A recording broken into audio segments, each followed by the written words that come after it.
Hi, I'm Doug, and this is Atomic Age Pictures. Today, we are watching The Great Alaskan Mystery. Yeah, I got nothing on this one. Never seen it. Don't know who's in it. It's Universal. I know that. Universal made this movie way back when. It's in black and white. Some people are in it. They ran some film through the camera. That's all I know about this. Couldn't find anything online about this movie. Yeah. What? Oh. We did? Where did they? A book? Oh. It's gonna be on my phone. Apparently, folks. Apparently, we came up with some information about this movie. Give me a second here. I need to look this all over and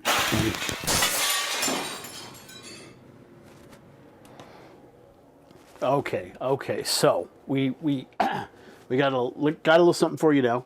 Okay, The Great Alaskan Mystery. An adventurer goes after Nazi spies who have a new death ray called Paratron. Okay, so that never ever happened before in a serial that I know of. Okay. Universal Pictures. Like I said before, it was Universal Pictures. April 25th, 1944. We got a release date on that. 13 chapters, 223 minutes is the running time on this picture. Let's see. Okay, so we got a little trivia on the film here. Stock footage of Eskimos, icebergs, and dog sled scenes were borrowed from the film SOS Iceberg, 1933. A German-U.S. co-production starring Leni Riefenstahl. Universal used the same scenes of Eskimo gazing skyward and launching their kayaks in the Deadly Mantis in 1957. Leni Riefenstahl, it doesn't mention this here, but Leni Riefenstahl later went on to direct The Triumph of the Will for a man named Mr. Hitler. Interesting that she's in a film that's anti-Nazi. Okay, this one's pretty interesting.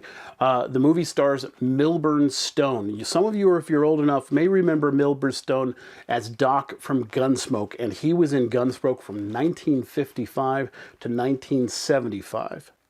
He also had a part in Tailspin Tommy Sky Patrol from 1939 and Tailspin Tommy Mystery Plane, also from 1939. He was a pretty busy guy in 1939. Now, our leading lady in this picture is a gal named Marjorie Weaver. Yeah, and she is in a little film that I just love. It's a little B movie. It's a Michael Shayne movie starring Lloyd Nolan called The Man Who Wouldn't Die. Check that one out if you get a chance to. It's pretty good. It's only about an hour long, but it's a good little spooky movie.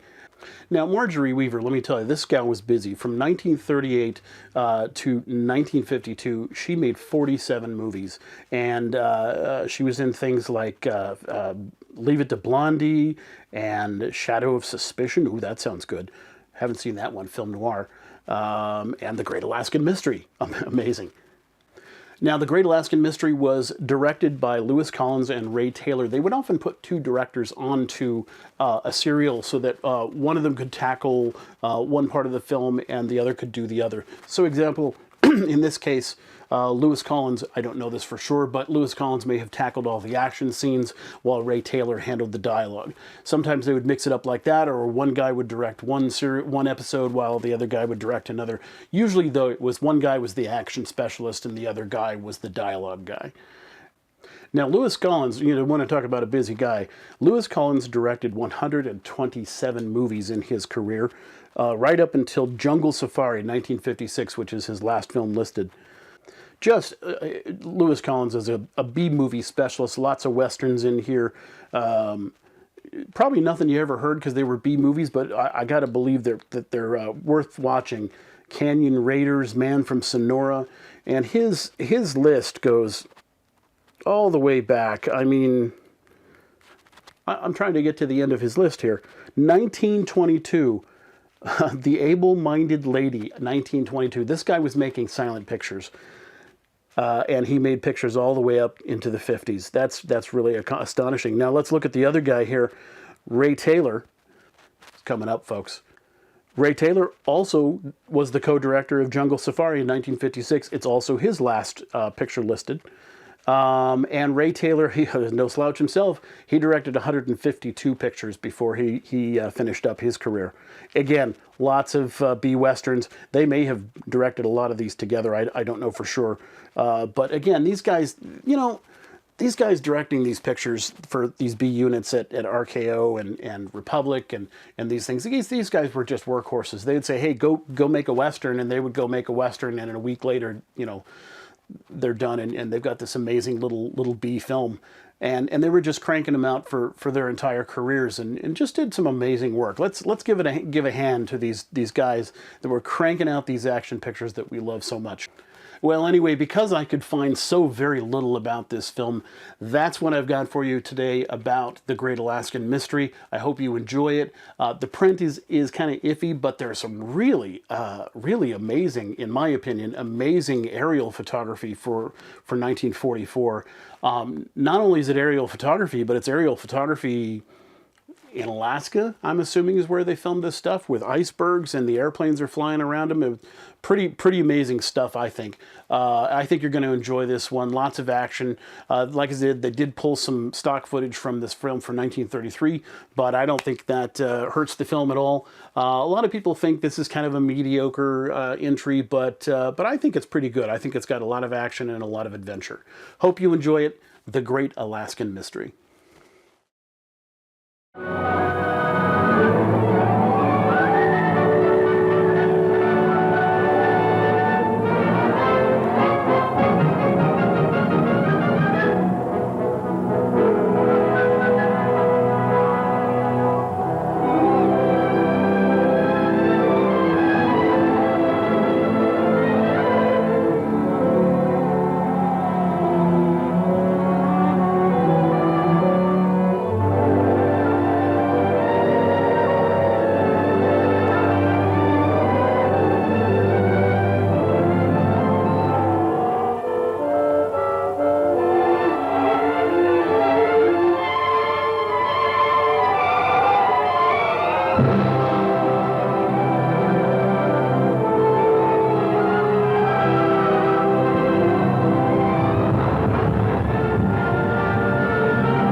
What's the idea? You can't climb a plane straight up. She'll conk out every time. I know, Bob. I just thought I'd try a whipstall. Well, you stick to straight flying, Miss Miller, till you've had more hours. You know, I have a good mind not to send your papers through for your license. But I pulled out of the spin, didn't I? I did remember everything you told me. Well, sure, but you barely made it. Oh, Bob, I've got to have that license today. I've just got to. Oh, I see. You've already told your father. Now you must make good. Well, that's one reason. Bob, do I get the license? Oh, we'll see.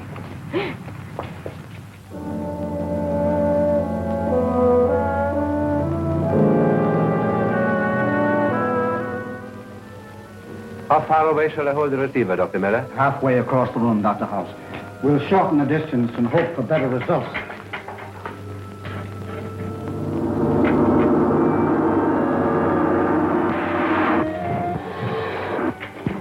Dad! What is it, my dear? I made it! Made it? Made what? My pilot's license, don't you remember? I wanted to have it today to surprise Jim. Of course, I'd forgotten. I'm sorry. Oh, I'm the one who should be sorry. I came bursting in on something important, didn't I? Oh, that's all right.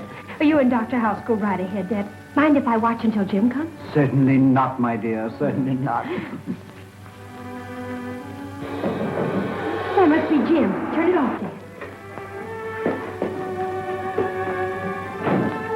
Jim!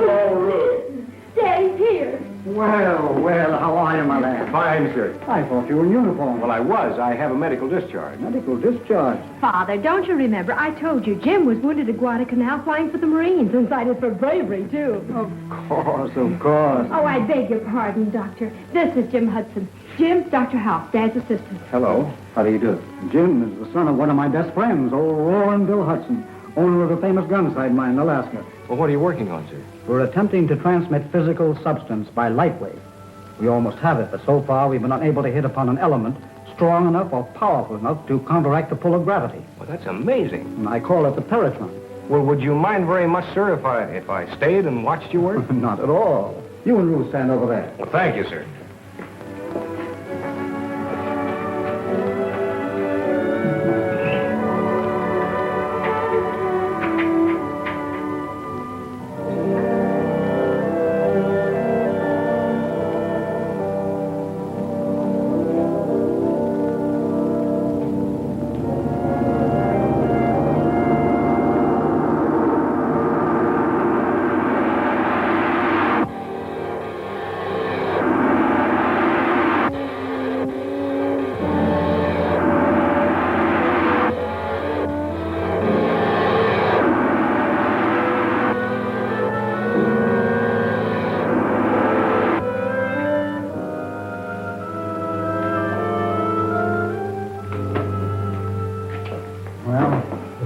Same. The energy isn't strong enough. We almost have it, and then it slips from our grasp. Could only find the proper element, the proper atomic combination. I've tried everything. I don't know where to go from here. Well, could it be possible, Doctor, that the substance you're looking for is in mineral form? Naturally. Radium is mineral, and that has energy. But not the particular type I need. Well, that's what I meant. What, radium? No, not exactly. It's something Pop wrote me about when I was on Guadalcanal. Now, he hasn't told anyone else about it because he thinks he's got a great discovery. Well, what is it? Well, I can only tell you that... You remember old Grit Pop's foreman? Mm-hmm. Well, he was digging in number 3 shaft one day last spring, and he came across this mysterious substance, whatever it is, and he hit it with his pick, and it knocked him down. Astounding. Could you arrange to have a sample sent to us? It may be just what we need. Well, it sounds like it'd be a little too dangerous for shipment. Why don't you go north with Jim, Dad? Even though there's nothing to it, you'll have a nice vacation. You need a rest. Well, how about that, Doctor? Well, if the story is true, I feel it's our duty. Do you have a place where you could work? Well, yes, you remember Pop's lab. It's about as big as this. Oh, excellent. When can we start? I won't rest until I can find out what this is all about. Well, transportation's the big problem. How much of this equipment do you have to take? All this apparatus is necessary. If I may offer a suggestion, there's a steamship leaving from here in 2 days. And the captain is a very good friend of mine. Well, then that's fine. You arrange the transportation, and I'll help Dr. Miller get things together.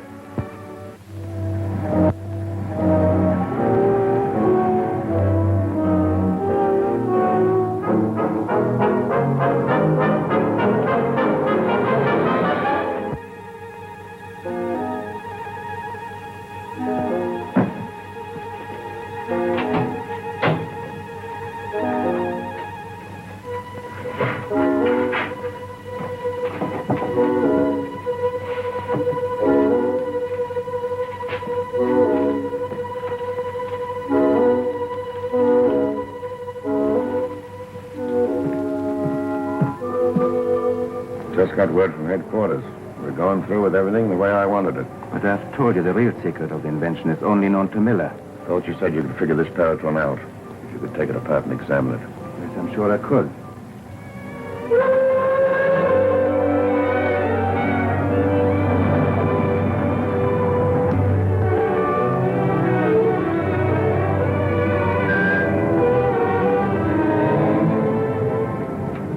Why don't we sail? I don't know. Must be waiting on somebody. I'll give them guys 5 more minutes, Bosun. If they ain't here, then we'll sail. Aye, sir. Hi, Doc. Sorry to have missed you yesterday, but I was busy ashore. Captain Greeder, I would like you to meet Dr. Miller How do you do, sir? and Mr. Hudson. Hello. Oh, here they are, sir. Cast off this gangplank. We're shoving off. We better check with the purser and see where our cabin is. Yeah.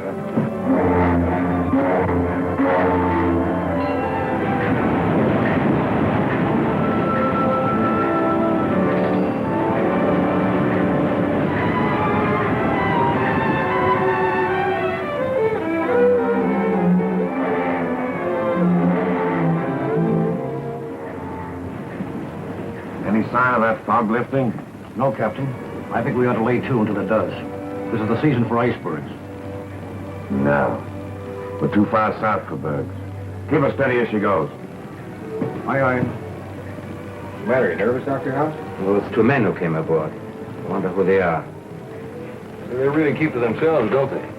Only time they come out of that cabin's to walk the dog. You worried about them? In times like these, the important nature of our work, I'm suspicious of everyone. I think I'll take a walk on deck.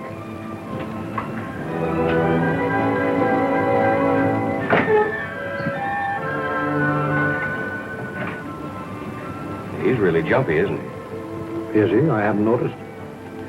How well do you know Dr. House? He was well recommended. Well, are you sure of it? One is never sure of anything, least of all of men. But don't worry. The real secret of the Paratron is known only to me. You're not as absent-minded as you seem to be, are you, Doc? Leave them aboard. There's no telling who or what they might be. If Miller and Hudson were murdered crudely. What do you mean, crudely? Ain't you ever heard of an accident? When will this accident happen? As soon as we get further north, out of the sea lanes. You happy now? Scientists, Captain, is seldom happy. Oh, Captain, I advise you to check on those 2 men and find out who they are. As far as I know, they're just 2 guys named Gray and Dunn. Are you sure the American secret agents are not catching up with you? You know, this ship has a bad reputation ever since those 2 miners disappeared overboard last month. I'll keep an eye on them. See what you can find out, too.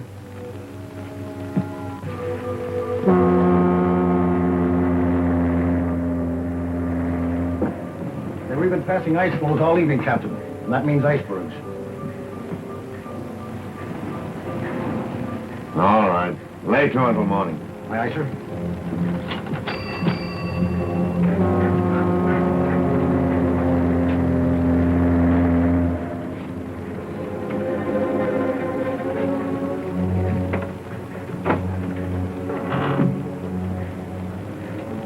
Carrier pigeons. They won't hurt you.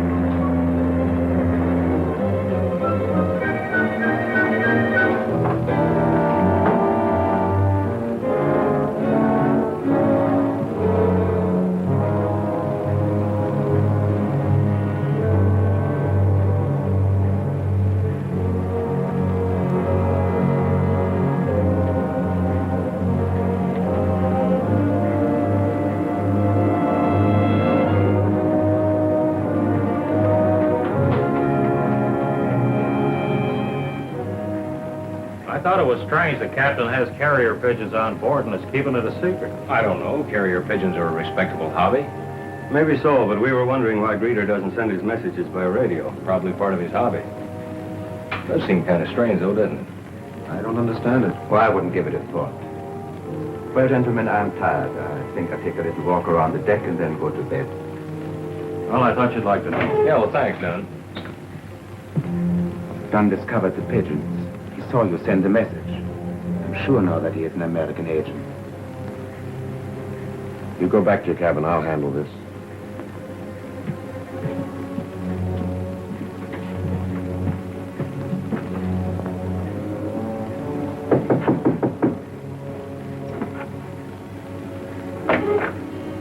Hiya, Dunn.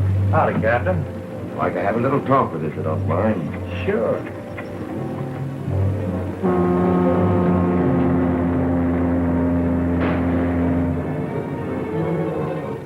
All right, Dunn. We're alone back here. Just speak right up and tell me what you're doing on board my ship. I'm going up north. Anything wrong with that? Ever since you came on board, you've been snooping around. You got something to hide, Captain? Like maybe, carrier pigeons? Listen, you. Tell me who you are, or... What?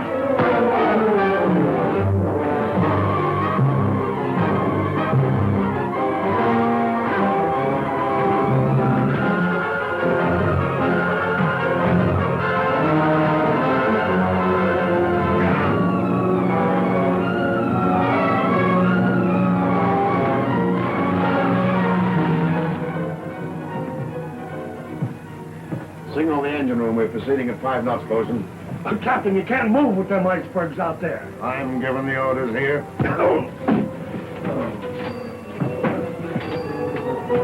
I've looked everywhere for Dunn. I tell you, there's something wrong with this boat. Oh, sit down. Take it easy. He'll show up. Oh, he's most likely with the captain. No, I was on the bridge. The bosun says there's no one with the captain. Perhaps the captain had better be told. Perhaps we should see him this minute. The ship must be searched from top to bottom. Thanks. Oh, they're moving again. I tell you, whoever's running this boat is crazy.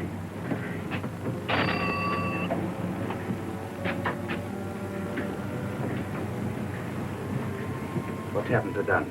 I heaved him over the side. Miller and Hudson already suspect something. When they miss Dunn, they'll call for an investigation. What's the difference? It means we've got to work right now. Now? Go below and send Miller, Gray, and Hudson up to me. Oh, not that way. You know a better way? Yes. And this is dissolved in water. It releases a deadly gas. Won't they see it? No. It's colorless and odorless. Now, if you could manage to lock them up in here. Leave that to me. Send them up.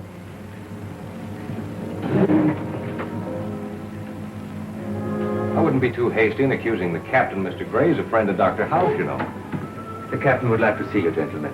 Naturally, he is very much concerned. You'll get some action. Does he want me to? Yes, Doctor. A matter of routine, I believe.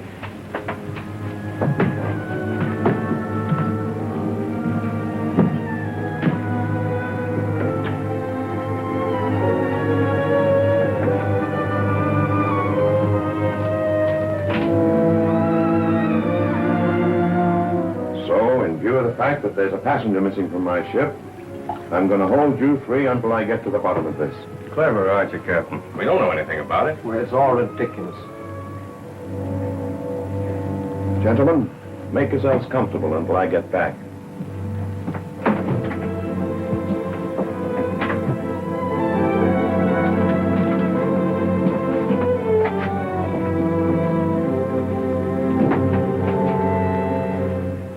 We're locked in.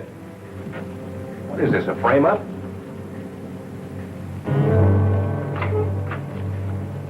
Got the Paratron? Yes. I also found his notes. Perhaps the secret of the paraton is among them.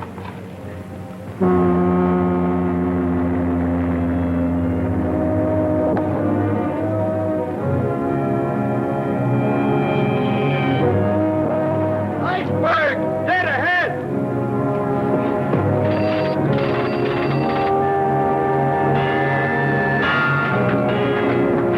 Reverse engines!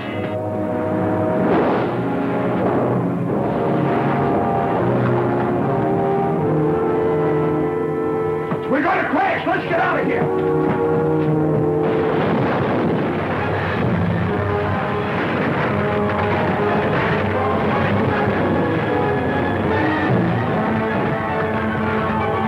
He struck an iceberg. Can't last 15 minutes. Get the Paratron on those notes and come back here and wait. I'll lower a lifeboat.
your gas didn't finish off Dr. Miller and his meddlesome friend Hudson, that crash sure did. There's always a chance that they're still alive, Grader. When that tub fills with water, she'll slide off the ice and there'll be nothing left but a memory. What direction is land? Due east. Row, men.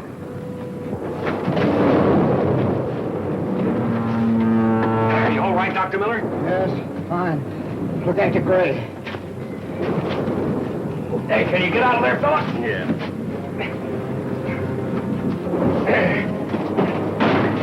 Ahoy there! I never expected to see you fellas again. Well, what happened? We had an iceberg. Where's your captain? He got off with part of the crew in the only boat that wasn't stove in. He tried to kill us. Well, that's right in his line. Well, come on, let's get out of here. This tub won't float forever. Give me a hand here, bosun. What's this? Shortwave radio. We may need it. Come on.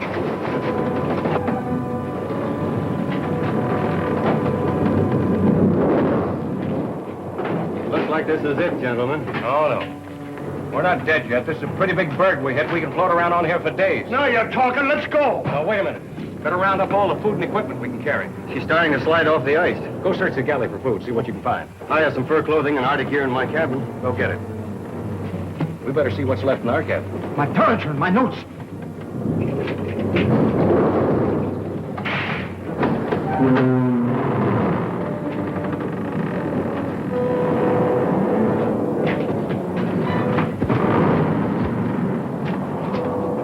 Nothing could be alive in there.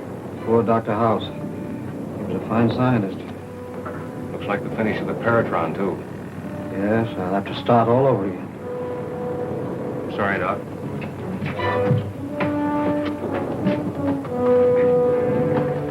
Good thing I'm just a tenderfoot businessman. Otherwise, I wouldn't have been sucker enough to buy all this equipment. We haven't got time to put those furs on now, Gray. Here's the grub. Good, heave it over. Doctor, will you take care of the radio? Yes, sir. Let's get this started. Look, get a hold of that. All right, over the side.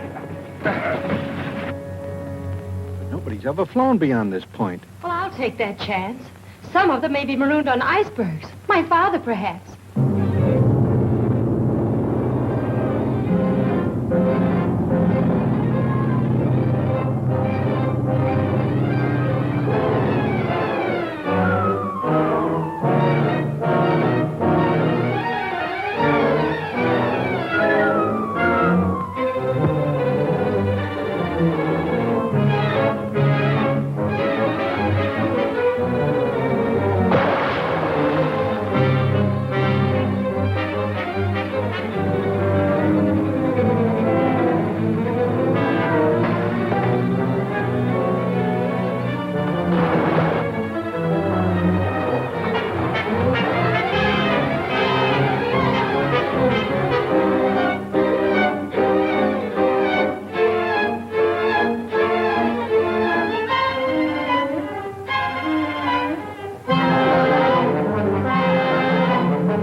Looks like all we can do is try to make shore on one of these floes, or the ice will melt from under us. We haven't got a chance without a boat. Well, we got to try. We can't stay here.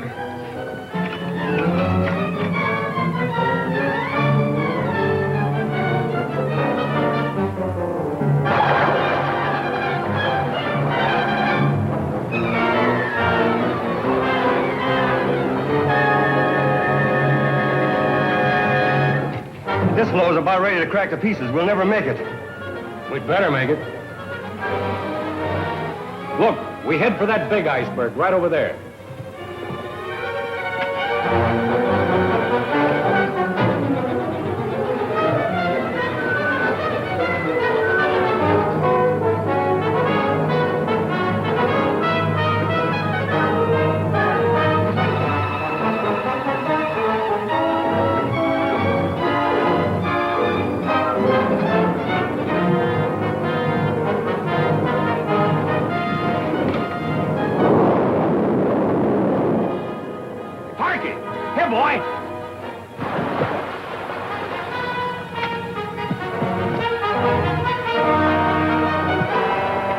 Parky, here, boy. Here.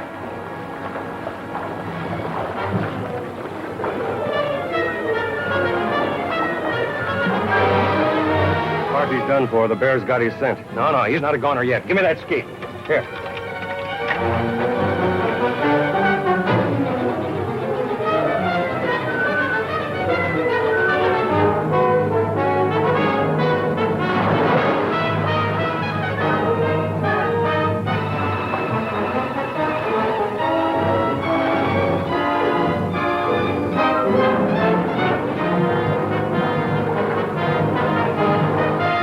Here, boy.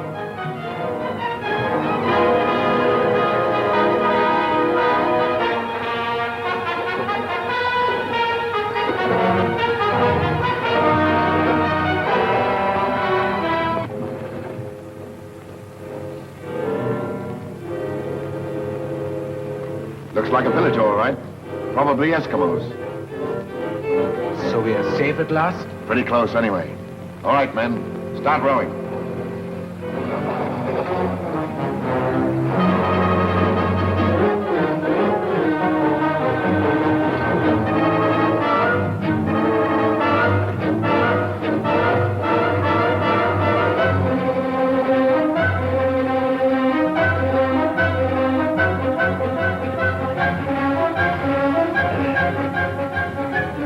Well, this looks like the most sheltered spot on the berg. Let's make camp here. I wish I'd gone down with the ship. It would have been quicker that way. Bug up, Gray. As long as we got that radio, we got a good chance. Let's unload.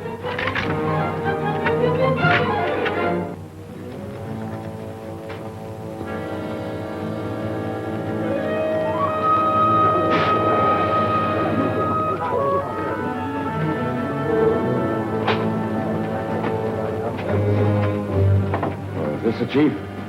If this old lover could only speak English, we'd sure be in luck. Me speak 'em. You bet. That's fine. Look, Chief, let's get right down to cases. You know a town called Bankhead? You bet. Him way far away. Over big snow. Big ice. Big long time get there. Oh, that's fine. You give us sled, dogs, and men? Plenty sled. Plenty dogs. You bet. No man. Do you think we could do it without guides, Captain? Looks like we'll have to. We'll navigate by compass. Let's have 'em. Him cost. Oh, yeah.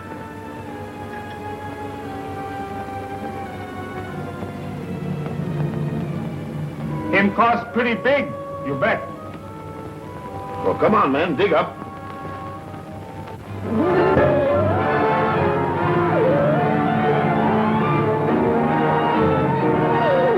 Shut that thing off. It's been going on for 3 days. I tell you, I can't stand it.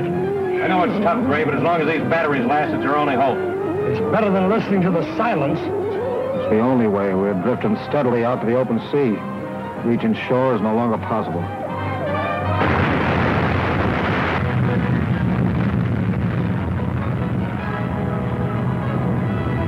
Breaking up. That means the thaw is here. From now on, it's going to melt pretty fast. You mean this iceberg, too? Sooner or later, it'll melt and turn over.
Gray is gone.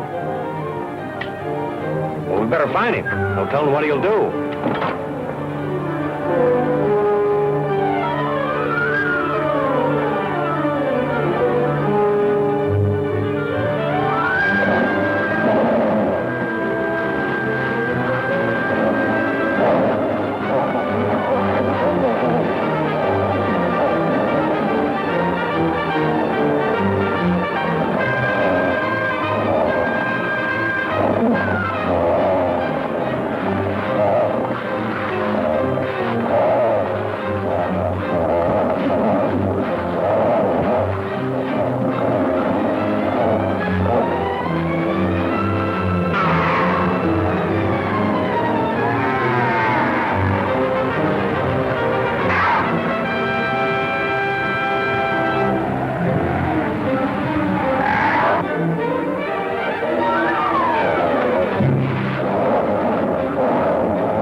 on, Jim.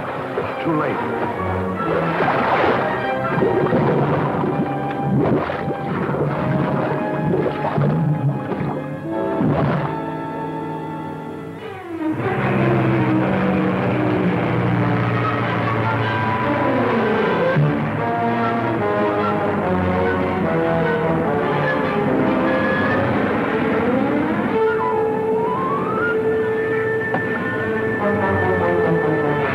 Look, a plane! Hey! Hey!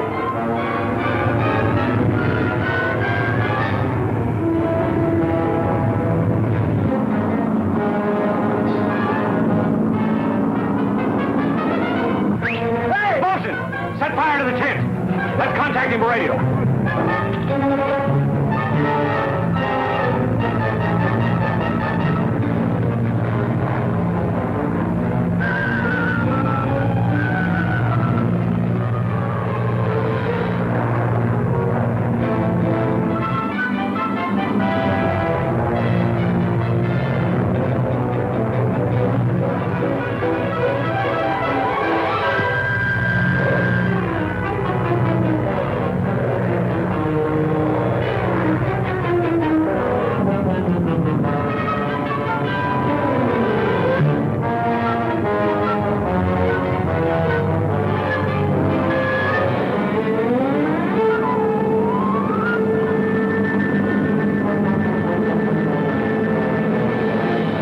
Fella, don't land. Go for help.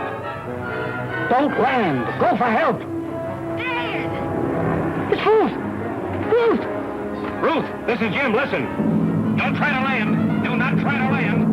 Try to find an Eskimo village. Try northeast along the base of that big ridge. Got it? I understand. Be careful now.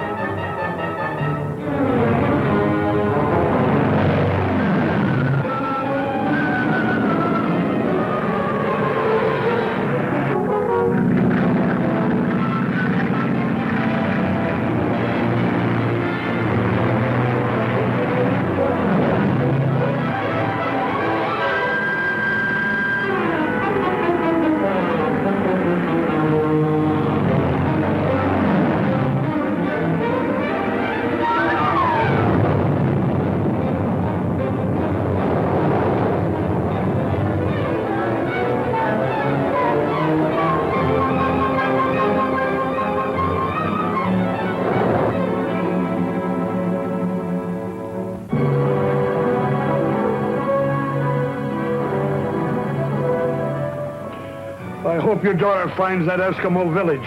Well, if there's one there, she'll find it.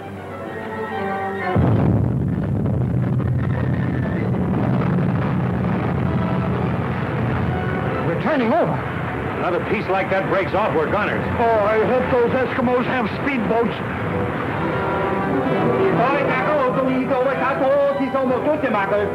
You chief? Out there, men on iceberg. Men on iceberg, you bet. Oh, you understand? Yes, my father. 2 other men. Could you send someone out to get them off? You bet. Plenty cost, lady. Oh, we'll pay anything, but hurry. Where an iceberg, white man? I'll fly over in my plane and show the way. This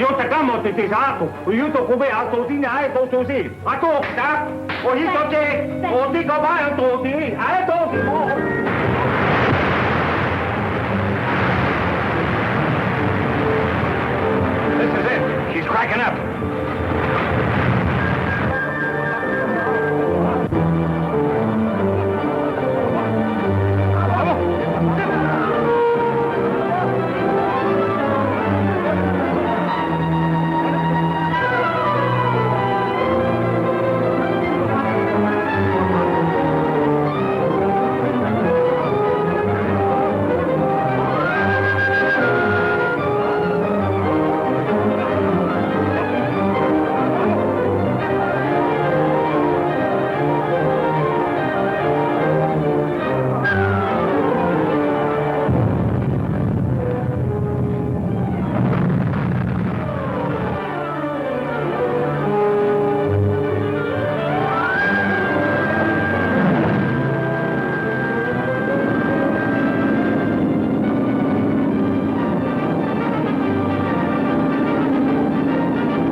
A piece like that breaks off, we're gunners. Oh, I hope those Eskimos have speedboats.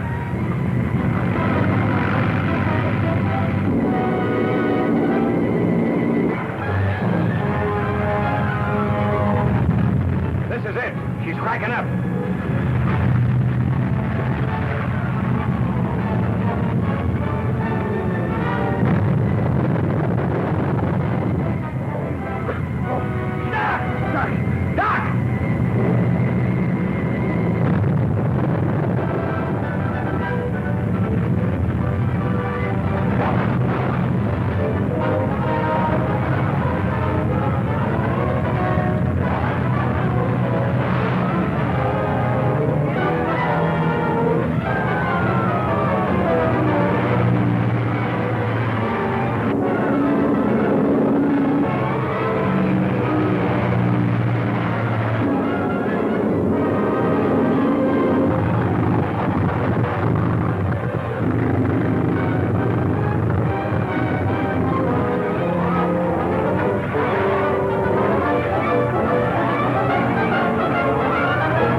Eskimos are picking up the others. Where's my father? I put him in a kayak. Oh. Head for the village.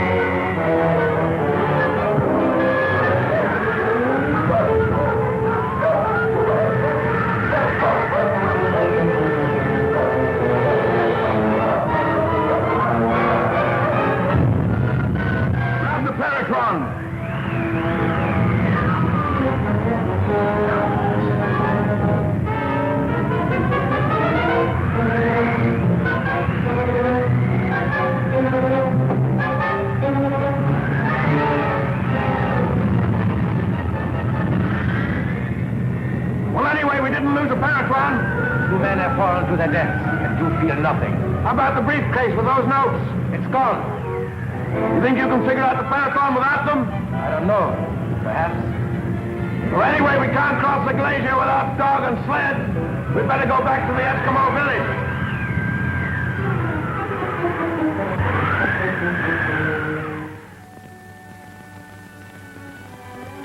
So there we were, marooned in the iceberg, till you came along with the Eskimos.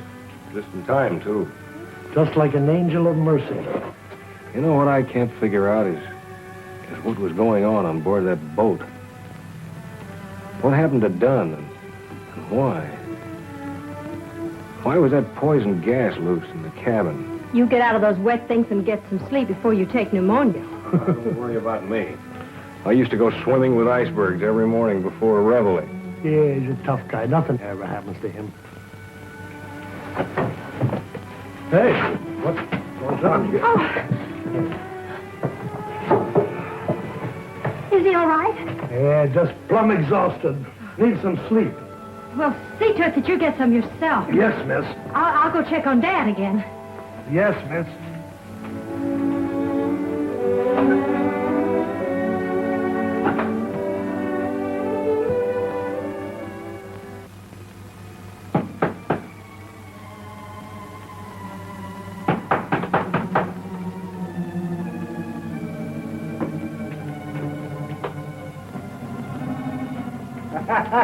You walk long time, come back same place. Let's go together, Chief.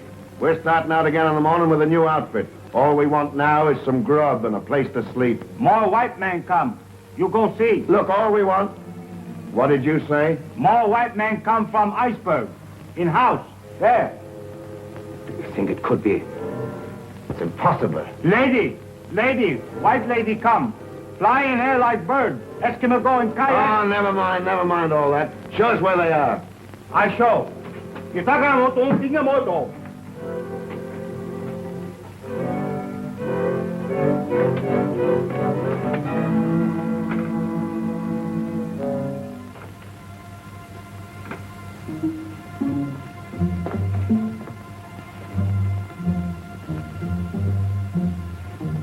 Captain. Glad to see you got off the wreck, Bosun. I thought I picked up everybody that was alive. How did you do it? It's a long, cold story, Captain. Who's that? Jim Hudson. Anybody else get off with you? Yeah, Dr. Miller. He's in the cabin next door with his daughter. Who? His daughter. She came by on a plane and picked us up off the berg. You want to speak to him? No, let it go until morning. You'd better get some sleep. Aye, sir. Where do I sleep, Chief? I'd like to get some shut-eye.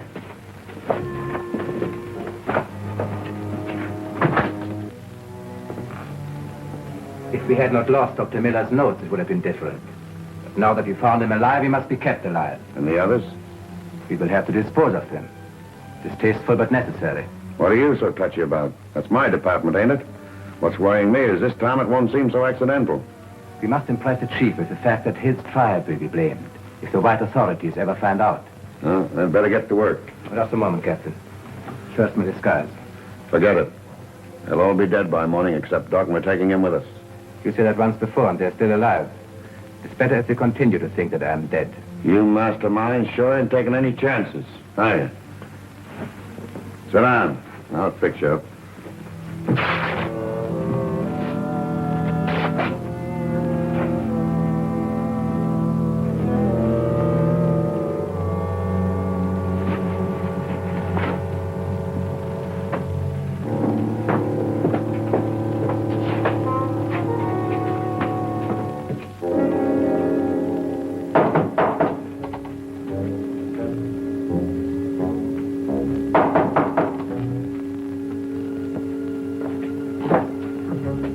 What do you want?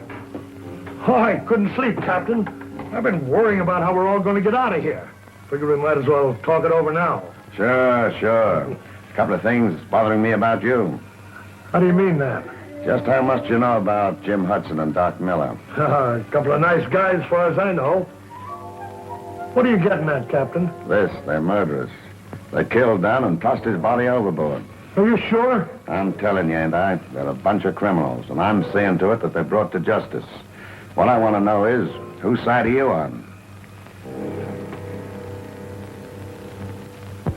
I only have one choice. That's the side of law and order. Now you're talking, Bucko. What are your plans? Well, I'll handle the doctor. He'll take care of the girl. Who are you? Oh, he's just one of the boys. Got badly burned down in the engine room. Now, can you handle Jim Hudson yourself? Oh, sure. Well, now this is what you do. He's a desperate criminal. And if things go wrong, and he puts up a fight...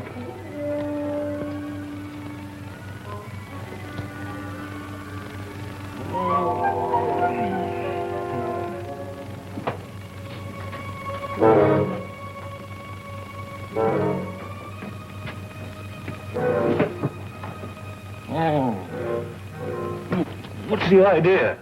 Tell me one thing and tell me the truth. What do you know about the Dunn murder? Murder? Done? Well, I don't know anything about it, and you know it. Captain Greeter arrived a little while ago with one of the crew. They say that you and the doc are criminals. We've been through a lot together, and I have my doubts. Why should Greeter want to accuse us? Does it have anything to do with a box about that high and that long with the doc's name on it? The Paratron. What? Never mind now. Where's Greeter? He's in his hut. He's going to grab the doc as soon as I tell him I put you away.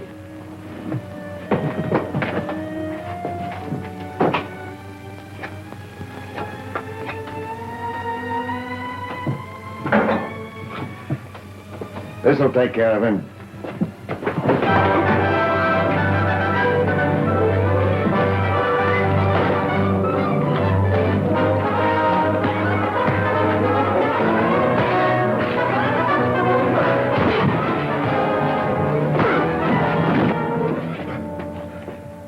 Better tie him up.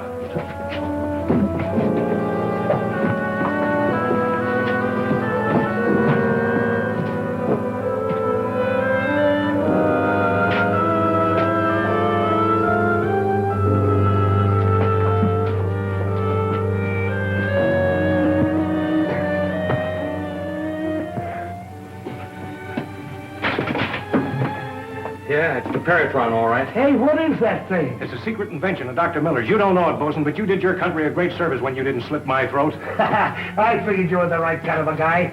And I figured that skunk on the floor there was not with law and order. Keep an eye on him. Oh, well. Hey, that's pretty heavy, isn't it? No, I'm warmed up now. Yeah, no fooling. Say, where did you learn all those fancy tricks? Huh? Oh, from the commando. Commandos, huh? Yeah, rat. You know, the way I figure it, some higher-ups tipped Greeter off over that shortwave radio about the Paratron after we came on board, and they were trying to get rid of us. It's in perfect condition. And you think Greeter and his men are in the pay of someone higher up? I'm sure of it. Well, what do you intend doing with the prisoners? Oh, the chief will keep them here till I can send the marshal up from Bankhead to bring them in. I'd give a great deal to know who the ringleaders are. So would I. We'll find out, though. We won't stop till we do. Well, how will you arrange for us to leave here? Oh, the bosun and I'll go by dog sled. You and the doctor can take the Paratron with you on the plane. Now, we'll meet in Bankhead, and I'll arrange transportation from there. Mm-hmm. Well, we got to get an early start, so we better get some sleep. That's a bright idea, Jim. Good night, Jim. Good night. Come along, honey.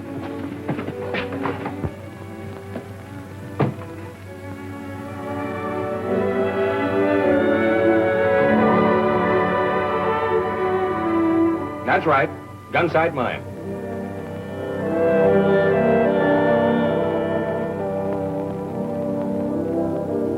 Gun sight mine. Bill Hudson speaking. Hiya, Pop. This is Jim. I'm at Bankhead. Oh, I might have known they couldn't drown you, Jim. Gee, it's good to hear you. Is Doc Miller all right? When are you going to get up here? Doc Miller and Ruth are right here with me, and we're coming up as soon as we can get transportation. Well, why don't you call Brock? He can fix anything. I'll call Brock right away. Goodbye, Pop. Be seeing you.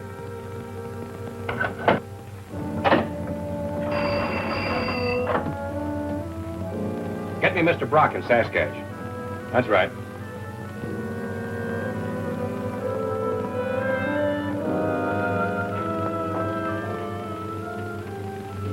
Oh, Mr. Jim Hudson is on long distance. Do you wish to speak to me, Mr. Brock? Jim Hudson, you bet I do. Hello?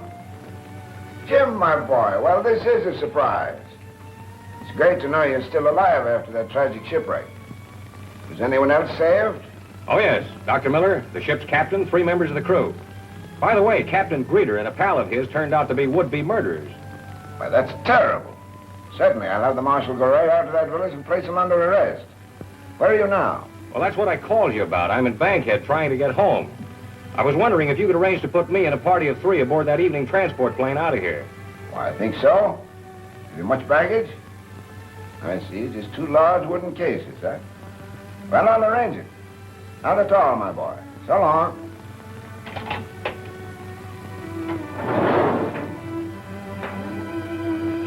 HB to Brandon. Come in, Brandon. Brandon, go ahead, HB. One of my men will leave transport plane number 3 at point M54. Pick him up and take him to your headquarters. Got that? Check. Make it good.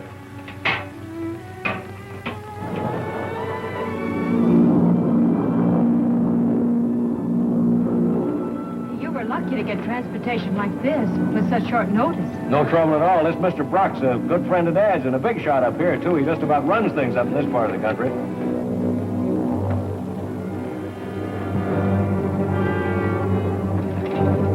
Hold it, everybody. Don't anyone turn around. Put your hands behind your heads. Everybody. Hudson, bring me that case you're guarding so carefully.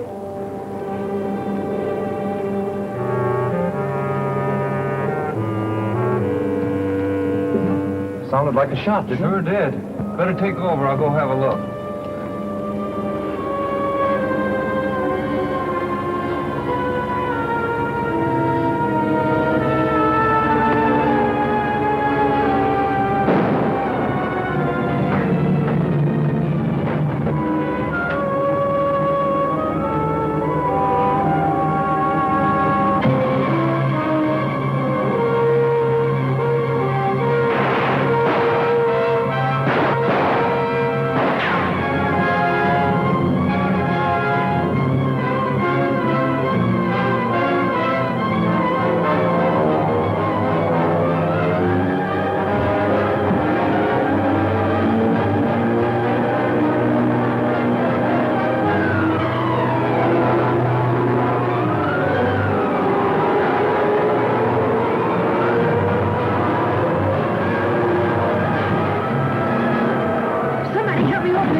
Hudson, get this fella out of here. Help Ruth take care of him.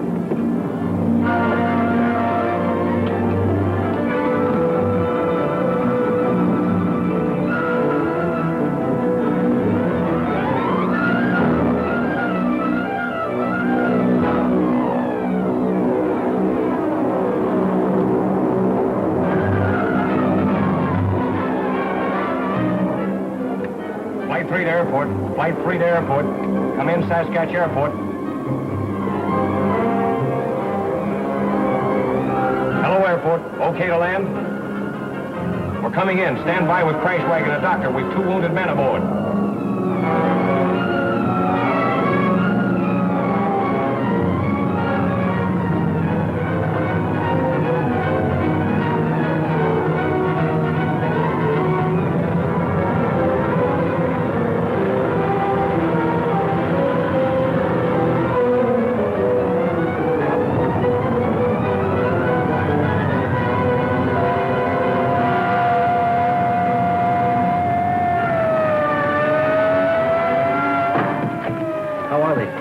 They'll live to fly again. Now the one of them was seriously injured. Fine. Hello, Hudson. Hello, Mac. What happened? Ask Miss Miller. I've got some checking up to do. Sure, go ahead.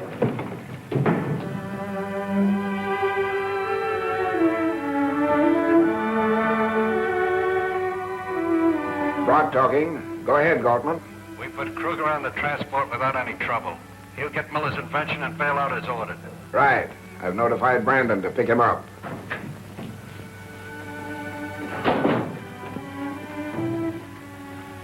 I'd like to see Mr. Brock. He's busy just now. Would you care to wait? Yes, I'll wait. Name, please. Jim Hudson. Oh, Mr. Hudson, I'm sure Mr. Brock will want to see you. There's a Mr. Jim Hudson here to see you. Send him in. You may go in now. Thank you. What I can't understand is how the masked man got on that plane. I can't imagine. I'll have the airlines people make a thorough investigation. It might lead to something, but I'm sure the crew's in the clear. Well, what do you suppose the masked man was after? I have reason to believe it was some valuable apparatus Dr. Miller has with him. But what puzzles me is how the masked man learned of it. Yes, that is a mystery. Captain Greeter couldn't have planned it. Even if he escaped from the Eskimo village, he couldn't have gotten through to civilization in time. No. Oh, by the way, I notified the marshal to go down and arrest Greeter, as you asked. Oh, fine.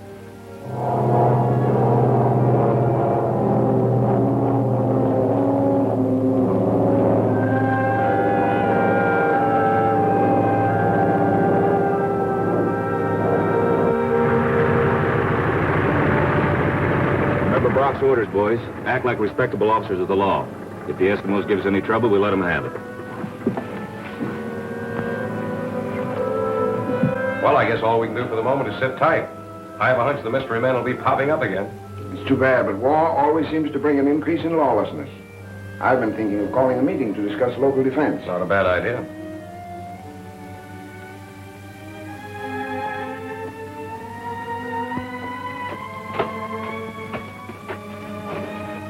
Greetings to you, Chief. I'm the Marshal. I've come for the prisoners. Where are they? That man's in-house. I showed.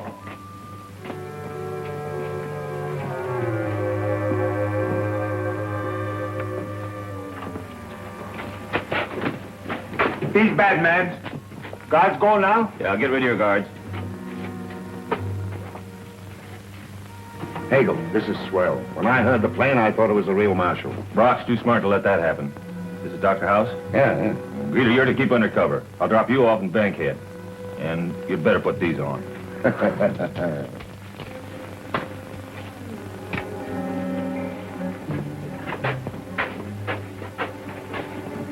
How are you feeling these days? No ill effects from your wounds? Oh, a few aches and pains now and then when it rains, like an old man with rheumatism. Well, give my regards to your father. Thanks, I'll do that. We're going up the mine the first thing in the morning. Goodbye, sir. Goodbye and good luck.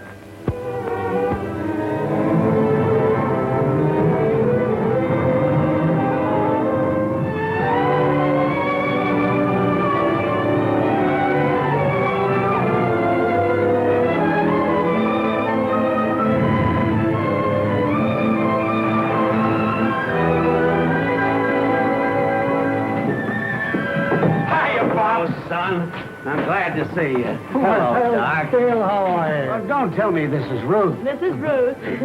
Oh, Pop, I want you to meet a pal of mine, Mr. Higgins. Just call him Bosun. He's a handy little man to have around, too. Well, besides, something I agree with you. You like to fight? No, I don't like to fight.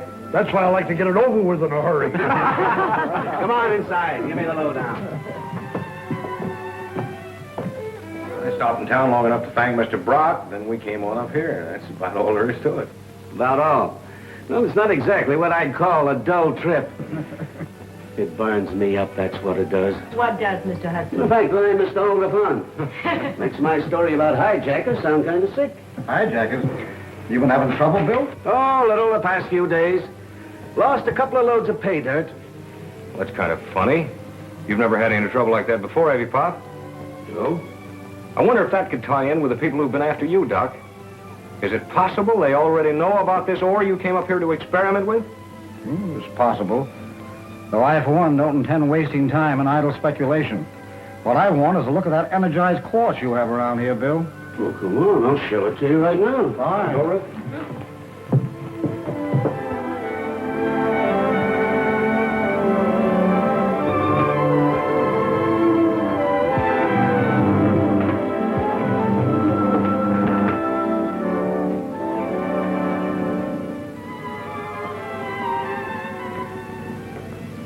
That's exactly where old Grit found the quartz. He says there's a whole pocket of the stuff. Jim, put off that light and watch it glow.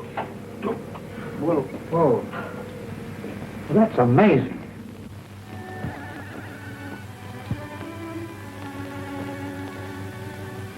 Oh, here's Grit now.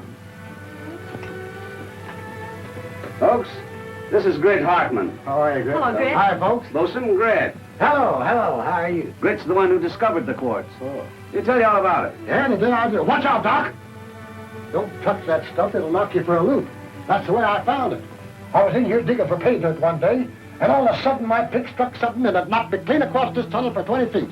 I landed right about over there. You hurt? Huh? Oh, as I was saying, I landed just about right here. Hey, look at this pick. It melted the end right off.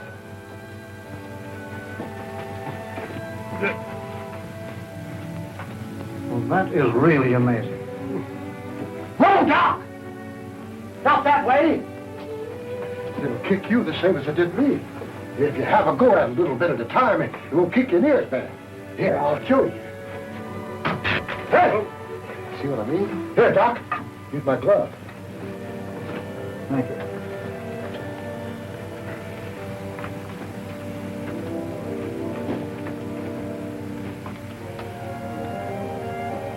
I can feel the heat. Has a sensation like an electric current.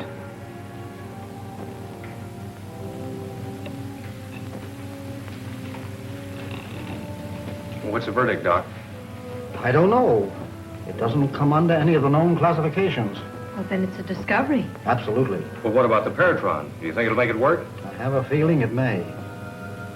Well, the only way to find out is to try. I'm certain the quartz contains a mineral form of energy that is akin to radium. It throws off a strong atomic energy that is in no way gaseous. More, you might say, like a power wave. All right. Jim, would you please hold the receiver? And stand over there. Now, the rest of you stand back.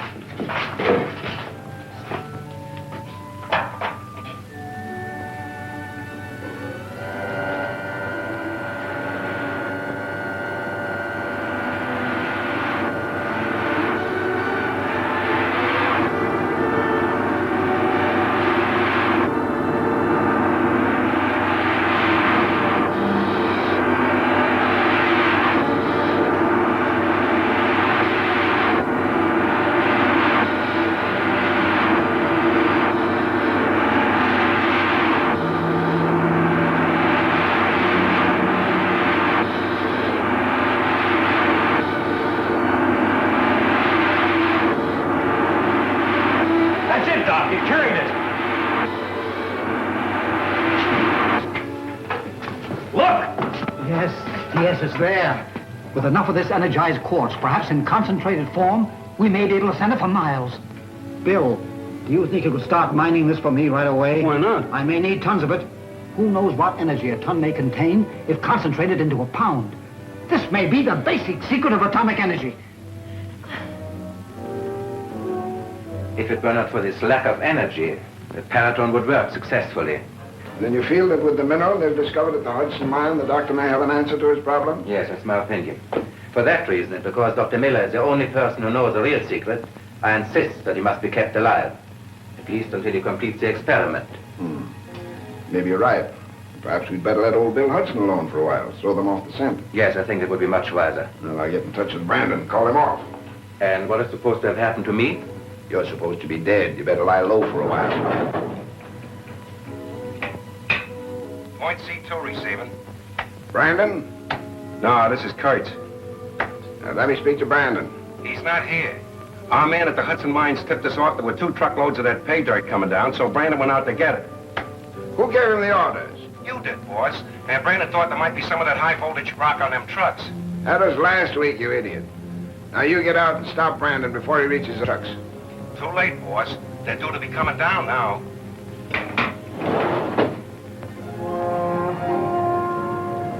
Good luck to you, Jim. Get her through. Don't worry, Pop, we will.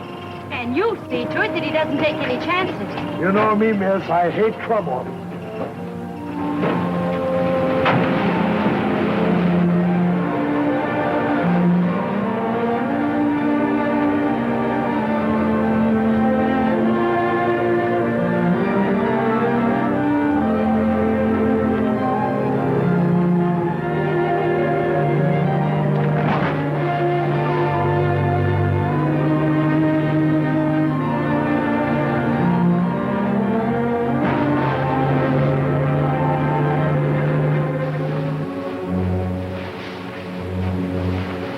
That's good, men. Now get out of sight.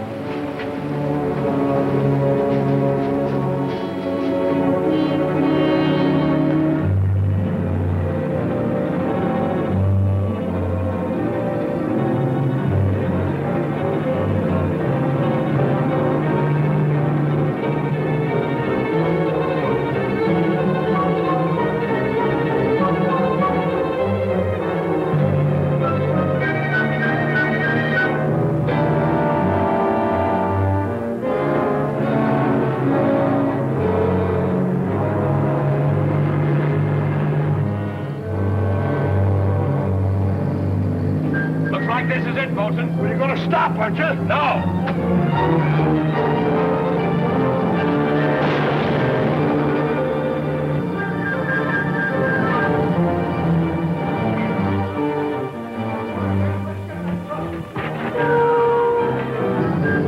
Control your rudder? Yeah, something's wrong.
Getting worse?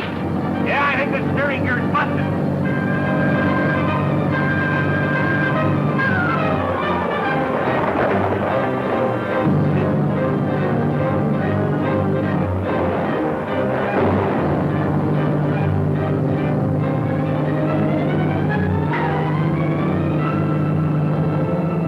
I'll never make this curve ahead. We better jump.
some men to stop that other truck from coming down.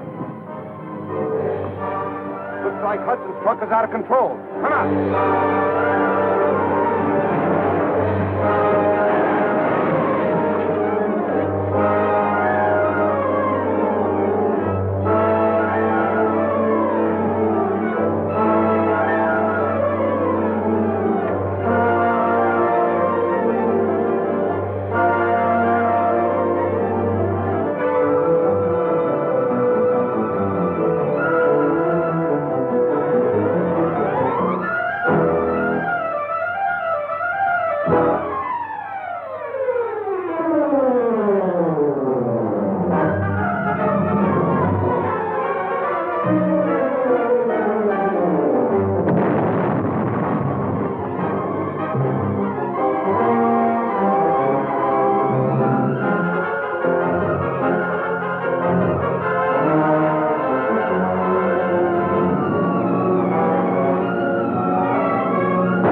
To the horse.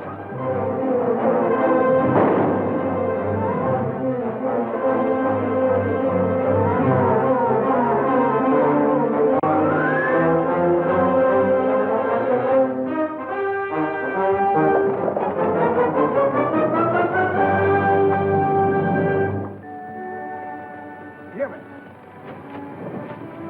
Where's the fight? The fight? It's all over. How's your head? Head's all right. No, the wound. Well, what wound? On your head there.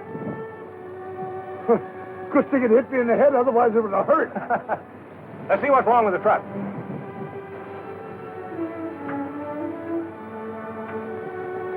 Did you get any of the hijackers? I think I did one. What's it damaged?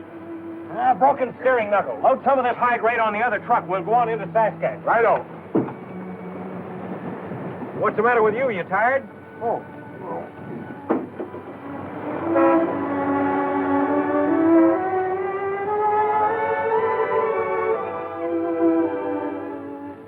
House, are you sure that Hudson didn't recognize you at the Eskimo village? Oh, I'm certain he thinks I was lost in the shipwreck. Well, you've got to keep out of sight. From now on, we concentrate on Dr. Miller and his invention. And the doctor must be brought to me alive. This must be done in such a way that no suspicion will be cast on me. You understand? Yes, of course. I'll send you out to Brandon's place. There you'll be close to the Hudson mine in case you need it. Brock speaking. All right, keep in touch. I knew we shouldn't have stuck our necks out. Brandon bungled that hijacking job and Hudson got through. He's coming here to see me. Do you think he suspects? Of course not. I've protected myself very carefully. My importance to our work requires that. Yes, of course. Yes? Mr. Hudson is here. I'll see him in a minute. Here, waiting here.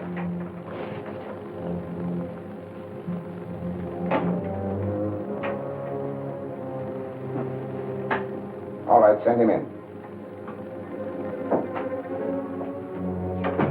Hello, Jim. Hello, Mr. Brock. Glad to see you. Thanks. Sit down. How are things going at the mine? Not so good. Hijackers again. But I got that shipment through to your stamp mill. You know, I can't understand this outbreak of lawlessness. Though it always seems to be more prevalent in war times. Mr. Brock, I have to have another truck. There's an old one of yours there at the mill I could sure use if you'd sell it. I'd like to accommodate you, Jim, but trucks are hard to get nowadays. When will you need it? Right away. A lot of new machinery came in, including the stuff we have to have for the sawmill we planned. I'd like to get it up to the mine tonight. I guess this is the one you mean, isn't it? GMQ? Yes, that's it. You can have it. Well, how much? I'll take it. I'll write you a check for it right now. No, Harry. Why don't you go back by way of the Deep Gulch Road? Oh, I thought that road was closed, Mr. Brock. No, the road commissioners have fixed it up. I use it quite a lot. Well, it certainly is a lot closer that way. I think I'll use it tonight. There you are, and I certainly appreciate that. Not at all, Jim. Very glad to help you. Any man who can make a comeback the way you did after being wounded in the service deserves all the breaks he can get. Thanks. And if you need any help loading your stuff, just let me know. I'll do that. Thanks a lot, Mr. Brock. Not at all.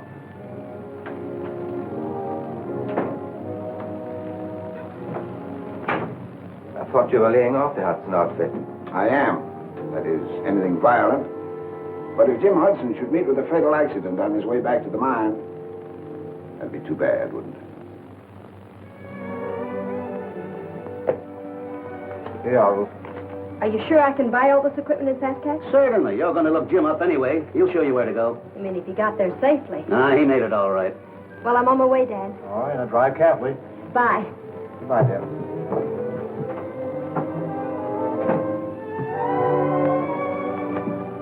Doggone it. I forgot something. Oh, Ruth. I forgot to tell you about the first aid kit. It's the only doctor we have here. And the station wagon is our only ambulance. Do you want me to check it over for Yes, when you get to town, buy whatever it needs. you? Now, is there anything else, Mr. Hudson? Well, if there is, I'll probably think of it when you get back. Bye. Bye.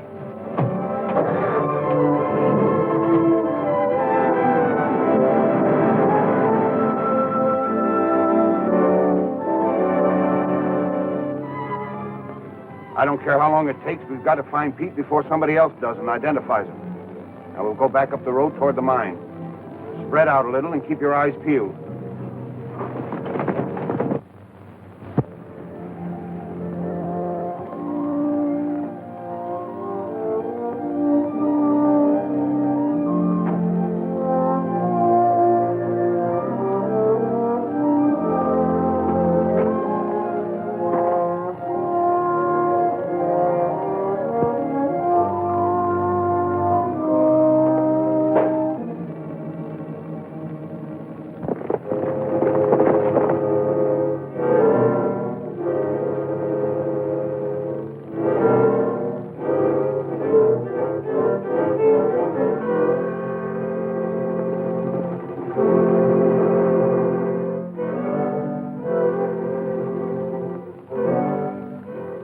Put him onto his horse. This man is in a serious condition. You can't move him till I finish dressing his wound. You act like you know what you're doing. Thank you. I've done this before. Isn't that car from the gunsight mine? Is it? Are you Miss Miller? I might be. You sure put out a lot of information, don't you? It's not my job. No? Then what is your job? Right now to care for the wounded. That's fine. We've got some more of them. Bring her along, boys. Why don't you put the injured man in the station wagon? I'll decide what to do. Put her on a horse and blindfold her. You don't have to force me. If they're wounded, I'll go willingly. Noble, aren't you? No, I'm not noble. I'm doing this for a reason you'd never understand.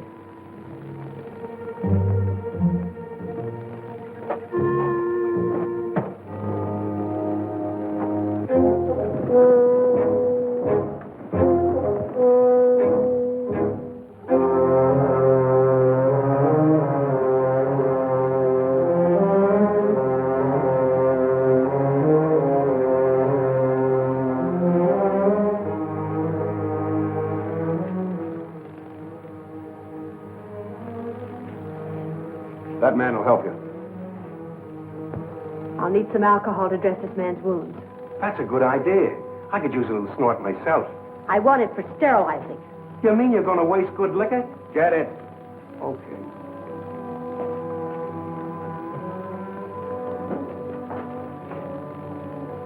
You're too smart to try to get away from here, aren't you? Really? And I thought you were too smart to try to hold me here. We'll see.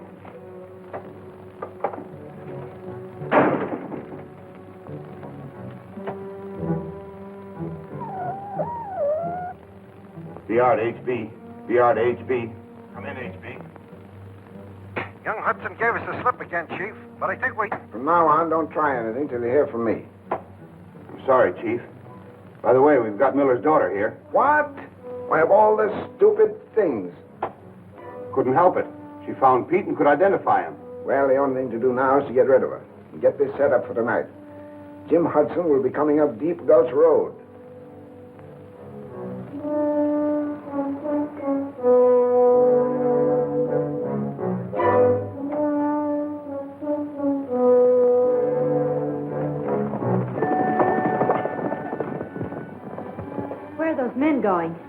to a bridge party. Bridge party? Yeah, and your friend Hudson's going to be dummy. How's he doing? Oh, fine. He'll wake up pretty soon and be hungry. I'm hungry right now. How's about a little food for all of us? Can you get some? Sure. I'll go out to cook shack and make some sandwiches. Well, get busy.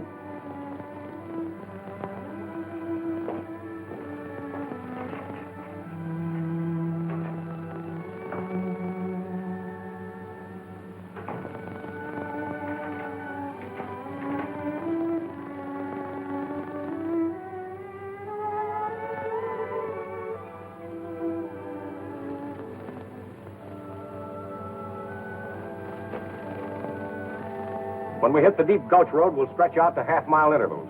Okay. Your truck ready to roll? All set. Let's go.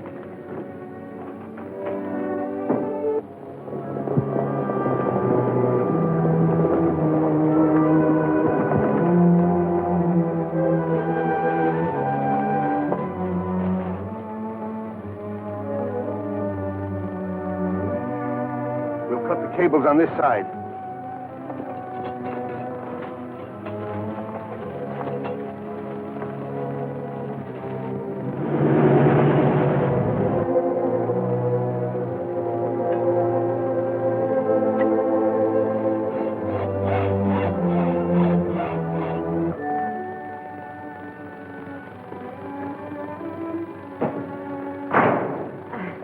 They look good. You know what? You're a nice-looking girl. And being we're the only ones in camp tonight, we might as well enjoy ourselves. What were these men doing when they were shot? Prospecting for gold. Jim Hudson? You ain't so dumb. Neither is Jim Hudson. He'll wipe you all out before he's through. Why, after tonight, he won't even be able to wipe his own chin. Oh, you're referring to that bridge party he's going to have. You catch on quick. Help yourself. May I? Sure. I like a gal that can handle her own liquor. You'll be surprised. Well, here's to... You name it. Here's hoping...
That's good enough.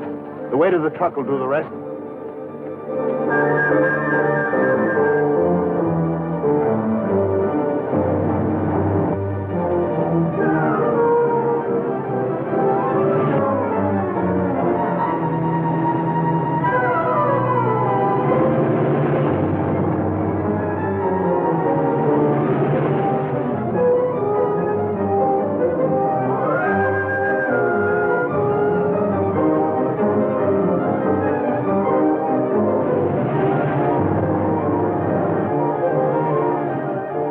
Truck, all right. Rock sold it to him today. Not a bad deal, huh?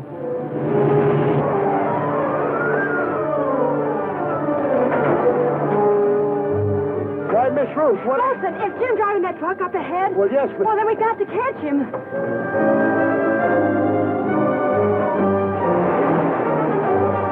What's up? Where did you come from? Is there a bridge near here? Jim said something about one. Well, that's it. Hurry. We've got to stop him. I'm going as fast as this truck will go.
cut the cables on this side.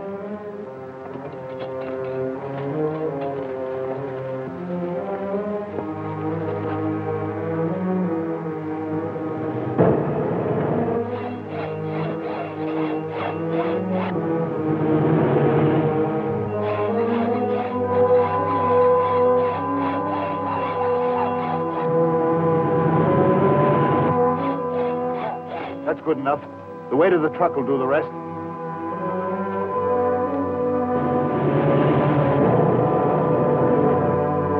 You two go down to the edge of the gulch. When the truck crashes through, make sure Hudson doesn't get out of the wreck. Listen. What's that? Lay low till we see who it is.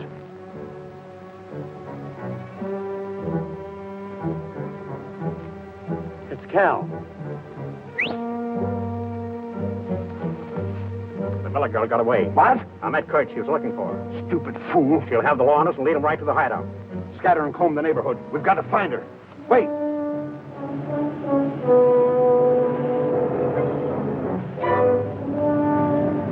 Here comes Hudson.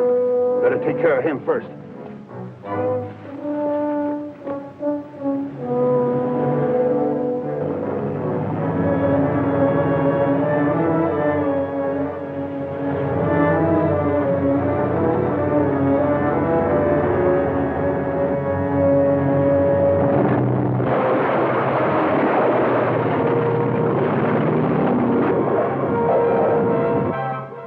That done it? Yeah.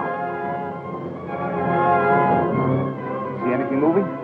Not a thing. Here comes another truck. You better check on it.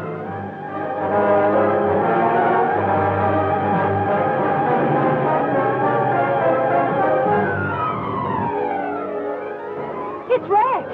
Jim's truck.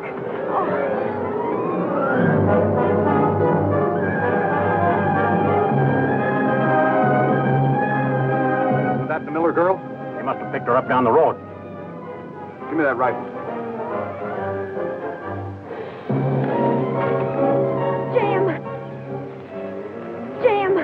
Jim, are you... I'm all right. Just a couple of scratches. What burns me up is losing that load of machinery. What are you doing here? Well, a band of men stopped me when I was on my way to town. But, Jim, they did something to this bridge. What did you say? Well, I heard them talking about it when I was in their cabin. They fixed the bridge so it would crash. Why, So that's the... All right. Come on.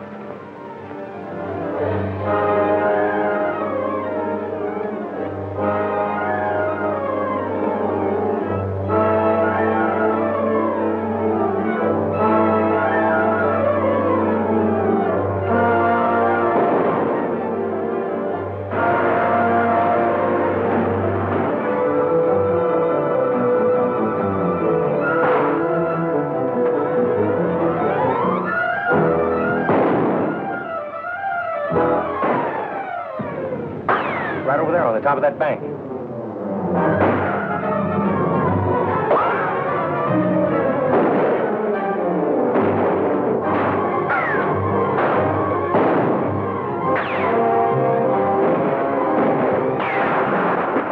Well, those are some of our boys. Must have just got here. Follow me. Slow.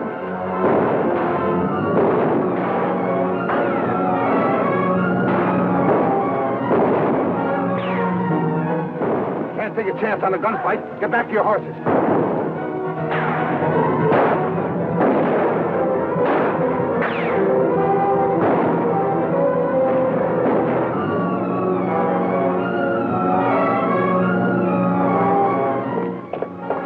The firing stopped. It sounded like they beat it.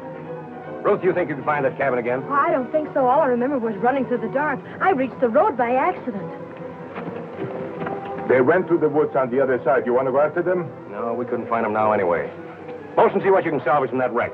Come on, Ruth, you and I'll take this other truck and go to town and have a talk with the marshal.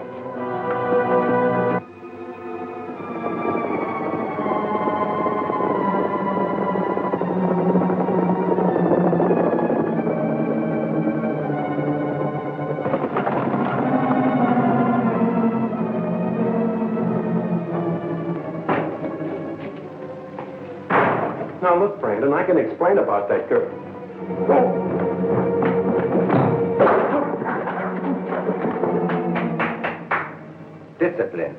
good to see. Absolutely essential to a strong organization, Brad. I'm Dr. House. Yeah, I was expecting you. Brock said that you were to hide out here, that your work started after we picked up Dr. Miller's invention. Yes, that's right. Glad to have you with us. Now, if you'll excuse me.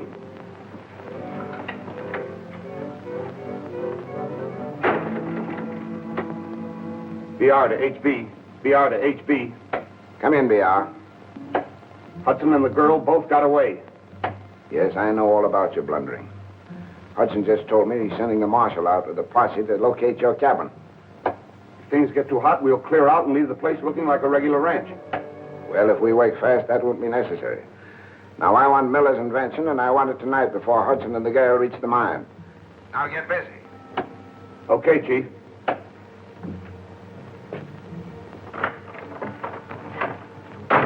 Tell the boys to get ready. We're going after the real thing tonight. Get set for a pleasant surprise, Dr. House. You'll have that Paratron in a couple of hours.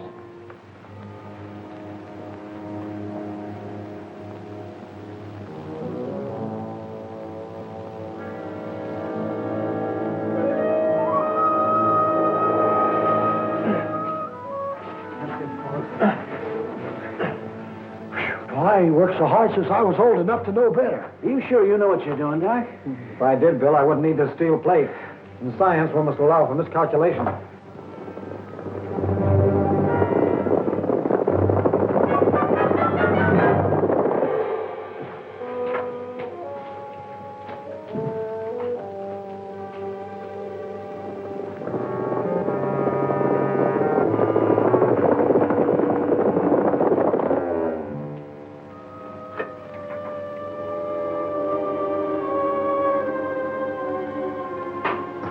Loaded the Paratron with a terrific charge of atomic power concentrated from that quartz. The last time we experimented, you'll remember, the light wave carried metallic dust. Tonight we'll see if the beam will carry an object as large as one of these pellets.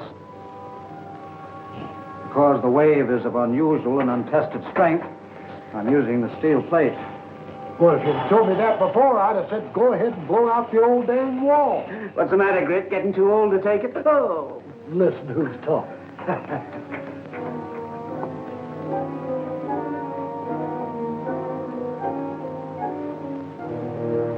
You men know where the lab building is. House says that's where we find Dr. Miller's invention. Now get going. Cover them. Don't shoot unless you have to. And if you have to, don't miss. Ordinarily, I'd let one of you men hold the receiver. But now I can't take a chance on letting anyone come within range of the light wave.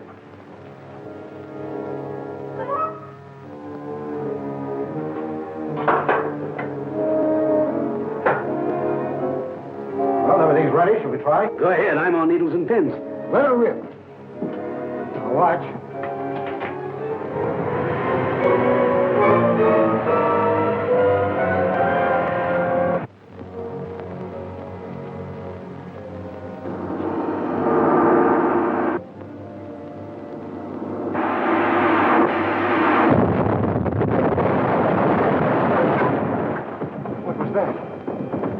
Like that's the thing we came for.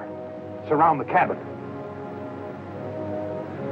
Don't stand there. Get going. Not me. Didn't you see what happened? Nothing left of them guys but a puff of smoke. No, sir. Now take your choice.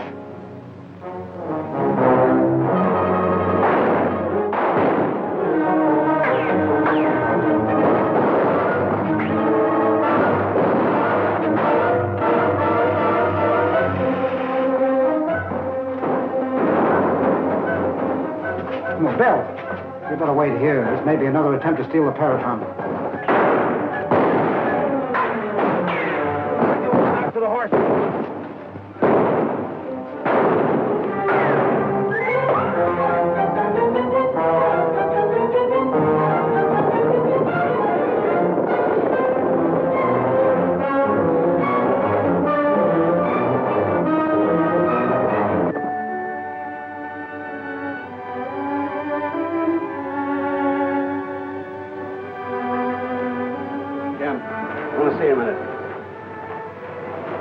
We couldn't identify those men. Everything on them was destroyed.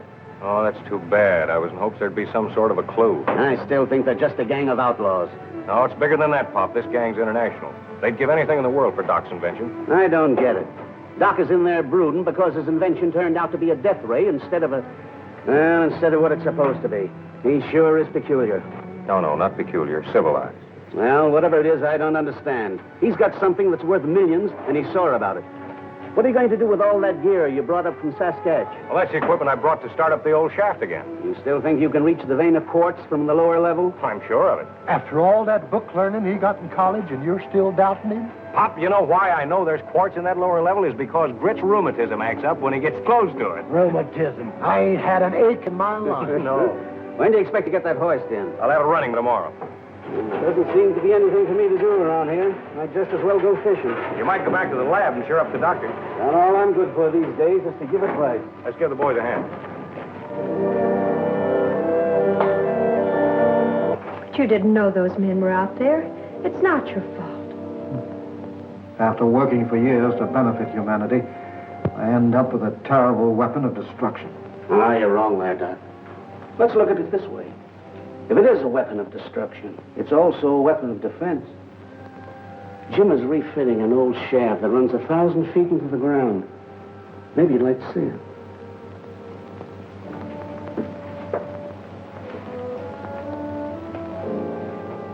Come on, Doc. Let's put our cards on the table and face the facts. Think for a minute what this invention will mean to the country.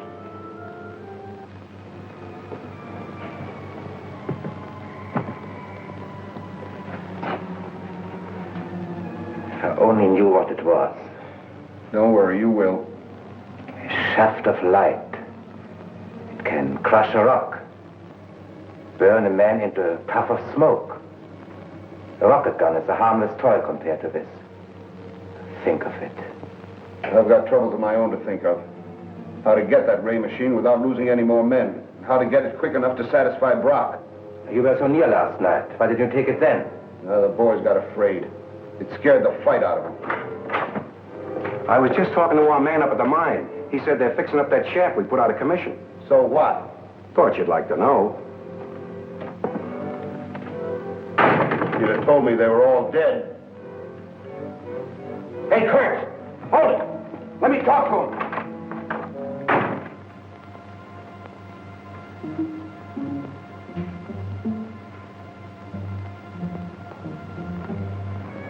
Our men looked all through that area. Well, all I can say, Marshal, is what I told you before. Miss Miller figures the hideout's about halfway between here and the wreck. It's a pretty rugged country. The only person I know living in there is a trapper named Kurtz. Know him? Vaguely. I stopped there once while I was hunting. Maybe you ought to have a talk with him. I think I will. My main trouble is I ain't got enough men to make a real search. Can you spare any? Sorry, but I can't. We're short of help ourselves. Well, I'll do what I can. I'll have the chief send another deputy up here. Thanks, Marshal, and stick on the job and you run them down, will you? Well, you told me to let you know when we was all set down in the shaft. Well, are we? Yep. Let's go.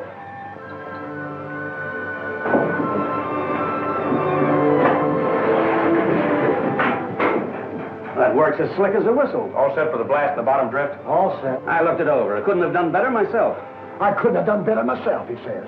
Why, you couldn't find the right place to set off a firecracker.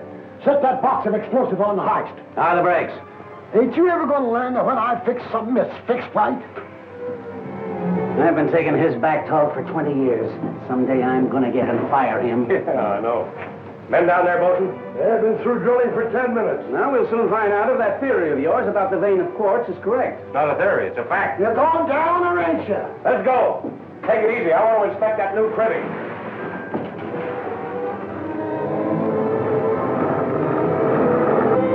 You know, Britain did a good job in here, considering the time. How'd the shaft happen to get wrecked? Well, we figure some of Dad's old enemies were trying to break him and take over the mine. Now it looks like there's a little more to it than that.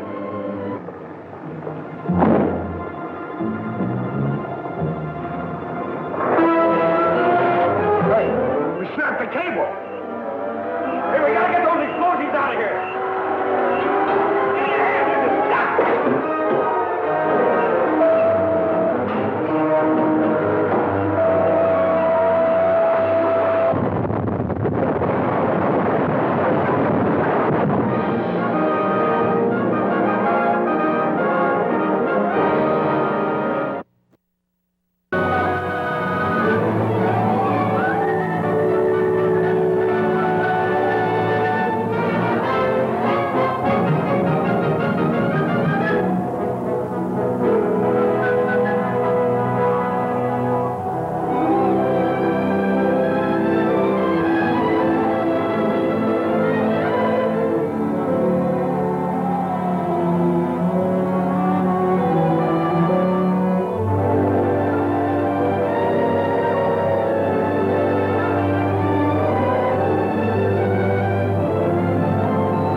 Grit did a good job in here, considering the time.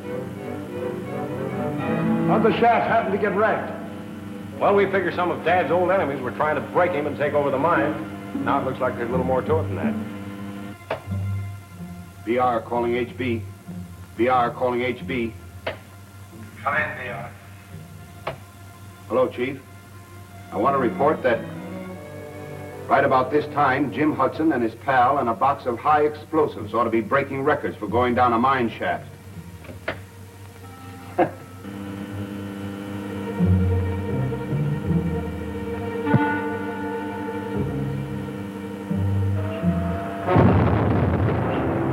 Cable snapped! We gotta get those explosions out of here! Roll out, Bolton! They'll blow faster than we do, and the explosion might take our speed!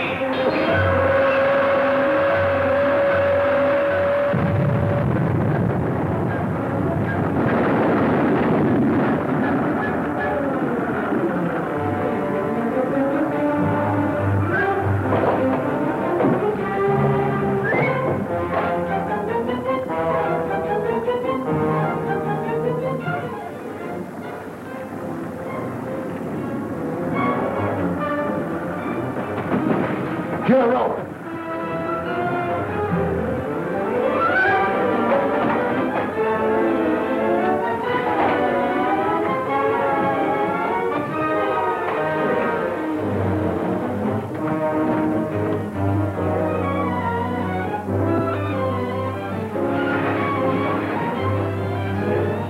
Now you get down there. And you signal me what happened. All right.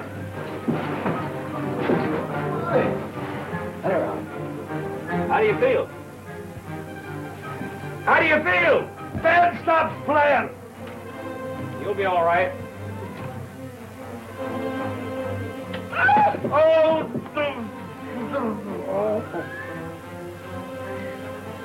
What happened? I don't know. I was letting the hoist down nice and easy, and all of a sudden I felt the roof cave in on me. When I came to, I heard this big explosion down in the shaft. It's a signal. They're alive. They want to come up. Okay, Jim. I'll have you up in a jiffy.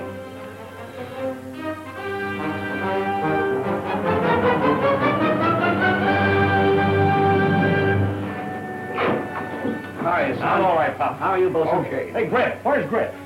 It's not like you to be careless. What happened? Well, as near as I can remember, somebody sneaked up and cracked me on the head.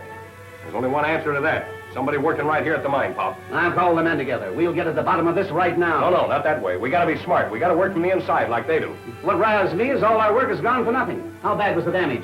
The cribbing and the lower drift is all caved in. We're fresh out of lumber, too. Are Bradshaw's boys still cutting that timber on the upland lease? Yes. Don't you think I better have a run up there tomorrow and talk with him? Good idea.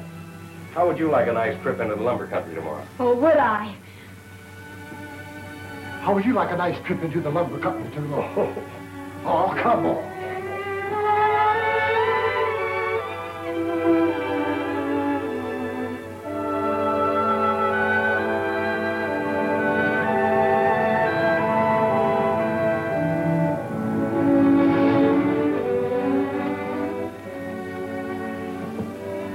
You want to wait here, Ruth? Sure. I'll only be with Bradshaw a few minutes.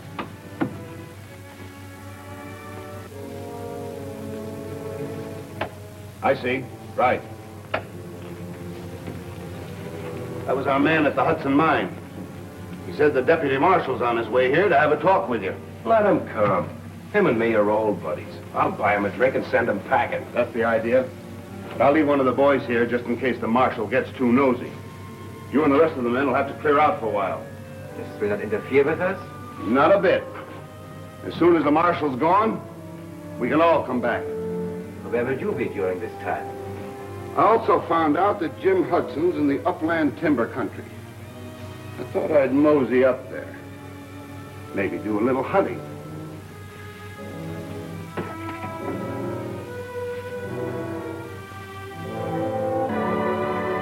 I gotta hand it to you, Doc. Once you start something, you sure don't give up. I hope you don't mean that as a compliment. As a matter of fact, it would take much more courage for me to stop working. With me, this would become an obsession. I neglect my friends, I lose track of time. Hi, you two. Hello. Oh, back so soon? Yeah. You see Brad Joe? Yeah, Pop, the best I could do was buy the timber standing. We'll have to cut it and haul it ourselves. Oh, at what end? Well, Brad Joe isn't using his trucks at night, and he said we could use them then. Was the price all right? I think so. It allows for the time we'll put in cutting and hauling. Fair enough. Well, fine, then. I'll leave here with the crew before sunup in the morning. May I go with you again? Sure, if you think you can get up early enough. Marty.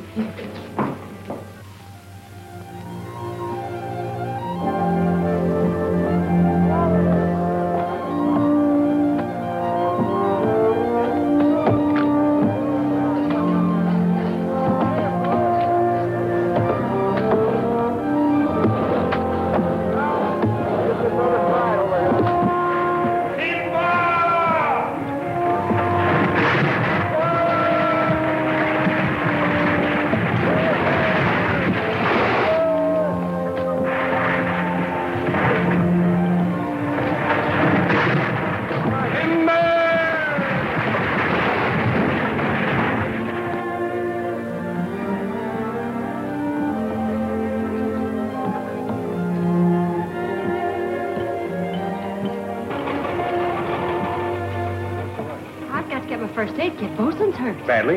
No, just a hand wound. Well, how'd it happen? He tried to make friends with a field mouse and she bit him.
What's the matter?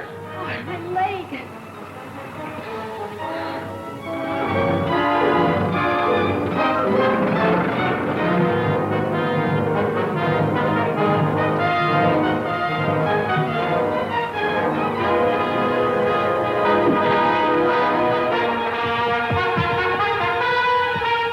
How does it feel? All right. I'm sorry, Ruth. I shouldn't have brought you up Never here. mind that. There was a man up there trying to shoot you. Look out!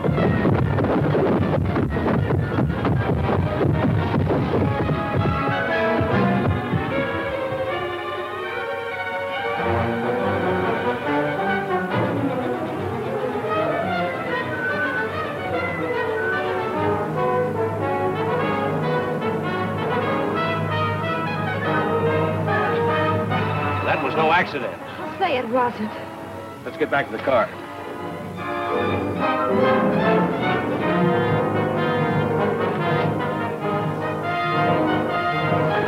Here comes the marshal. Don't be too quick with that pop gun. You better get in that room.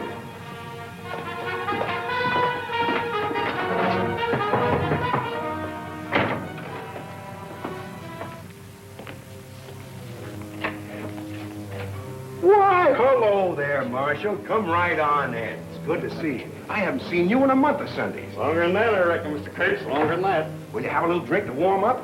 Oh, thanks. I'm on duty. On duty? Way up here in this lonesome neck of the woods? Yep.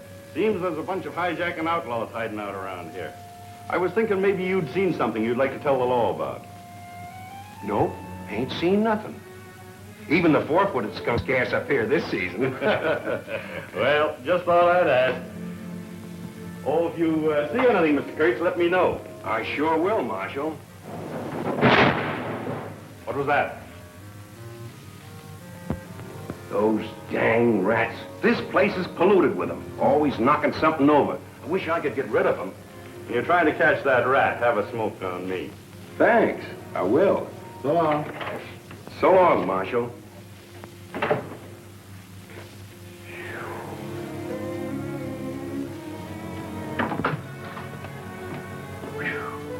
Boy, that a close call. I'll say it was. Let's have a drink.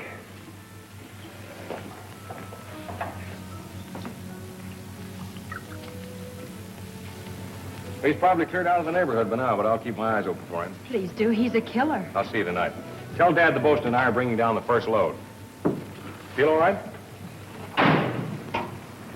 Bye now. Bye.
What do you know? A couple of highbinders just slugged Bill and got away with our pickup truck. What? Let her roll, Bosun.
the man who tried to shoot Jim today was one of the masked men I saw before. I'm sure of it. I'll take some in the truck with me. Have a look along the road. Jim's coming down. What do you know? A couple of highbinders just slugged Bill, got away with our pickup truck. That cinches it. They're after Jim. Have 3 of the men go with me. Ruth, you come along, too. You need her? Oh, I can't stay here, Dad. If something should happen to Jim or both, and I...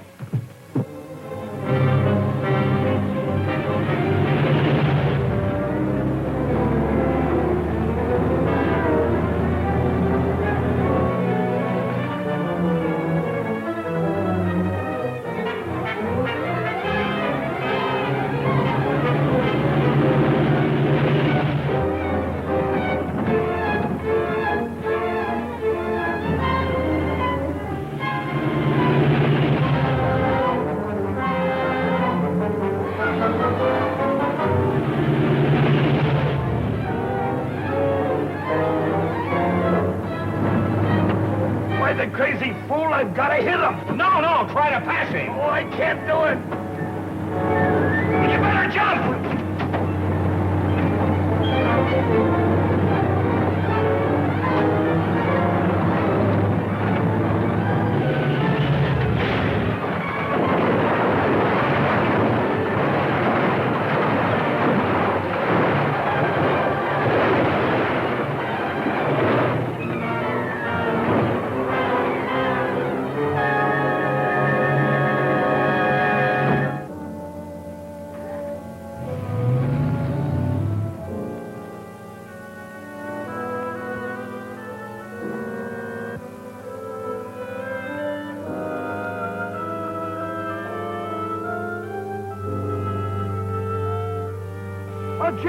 Jim! Well, come on, stop yelling. Get in here. Hey, this thing's full of thorns. Oh, come on, let's get a look at that truck.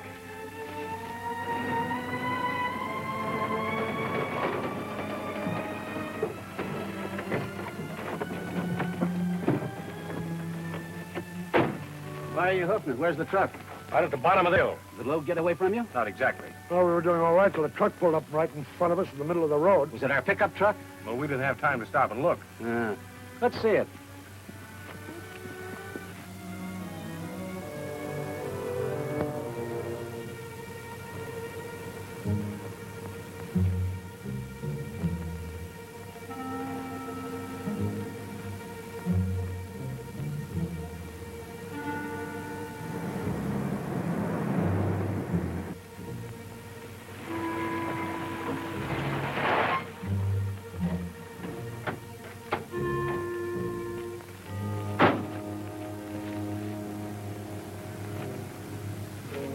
Got young Hudson.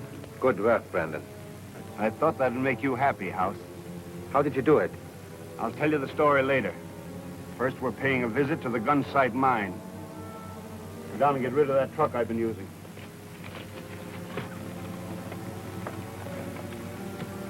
Take him out. Come on.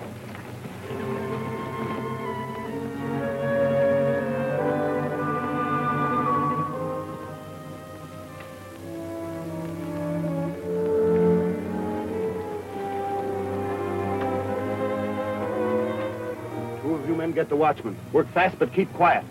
You fellas come with me. You too, House.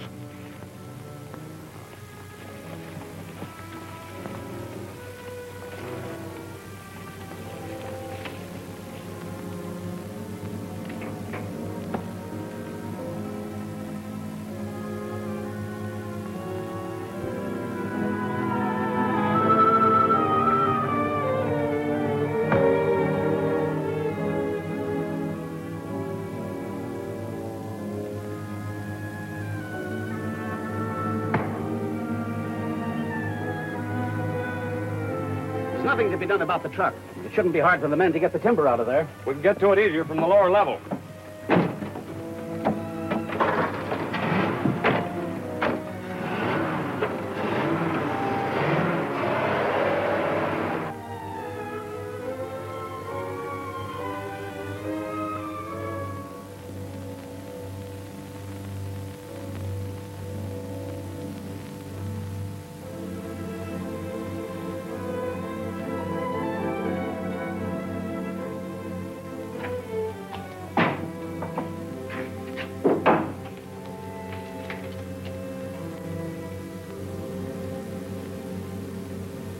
That's it.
Wonder where everybody is.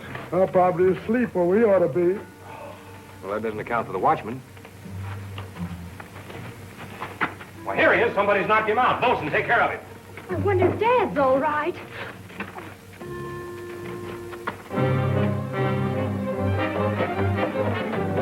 Ruth, don't go in there.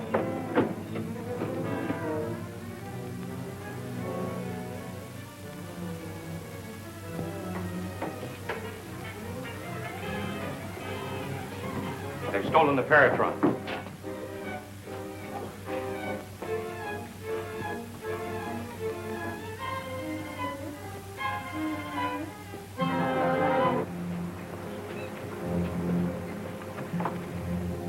Put it down here. But carefully. Nothing must suffer the least damage. This might be the most important discovery of our time. How soon can you set it up and have it working? Depends on whether we have odds. I took everything from the laboratory I thought would be of value. I'll do the best I can. But Jim, I tell you, I was right here all the time. I don't see how... This is terrible. A weapon of such terrific power in the hands of those men. Why, they wouldn't hesitate to use it on anything or anybody. I know. But don't worry about it, Doc. We'll get it back. From now on, nothing else matters till we do. Oh. If you need any help, sing out. I'll go tell Brock we finally made it.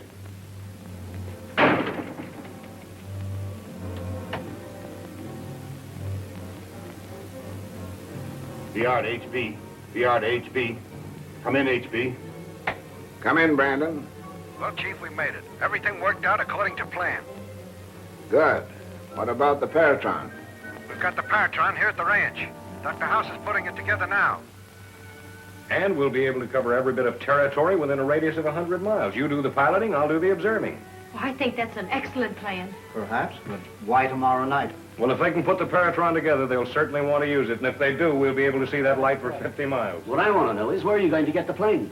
I'll go and tell him tomorrow and ask Mr. Brock. So far, he's been able to give us anything we've wanted. I hope it works.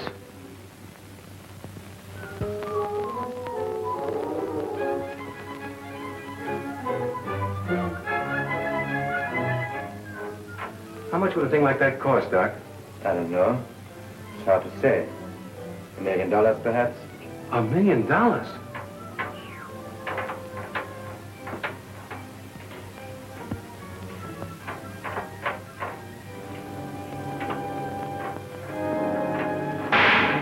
You meddlesome pig. I told you to keep your hands off. Do you think you can operate it? That blundering fool hasn't damaged it.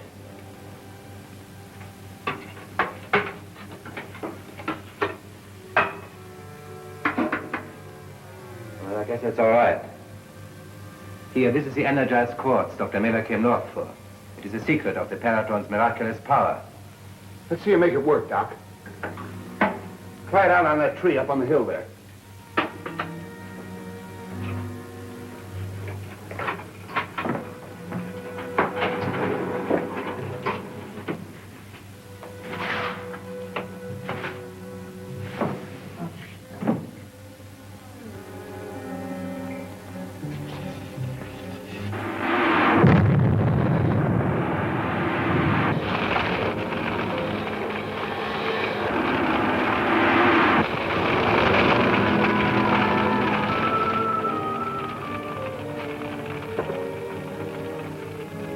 That's hot stuff, Doc. What makes it tick? Apparently some form of atomic energy. I should like to have seen Dr. Miller's face when he realized what he had created. I'd like to have seen him when he realized it was gone. What do you think Brock is going to do with it? Probably send it abroad as soon as possible. You know, you can't hide a thing like this. I hope he does not take it away from me too soon. Such a long time has passed since I have worked in it.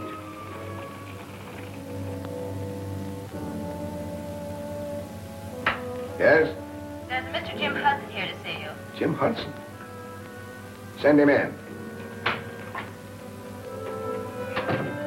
Hello, Hudson. Hello, Mr. Brock. Sit down. Thank you. How are things going? That's good. Could you help me rent a plane? Well, I'll try. Almost anything will do. It's just for some local flying. Well, I don't want to appear unduly curious, but if I had more of an idea of what you want it for. It's no secret. I want to find Dr. Miller's Paratron. Paratron? Yes, you know his invention? You've heard me speak of it. Oh, yes, of course. Don't tell me it's gone. That's right, it is. Well, you seem so concerned. Is it that important? It's extremely important.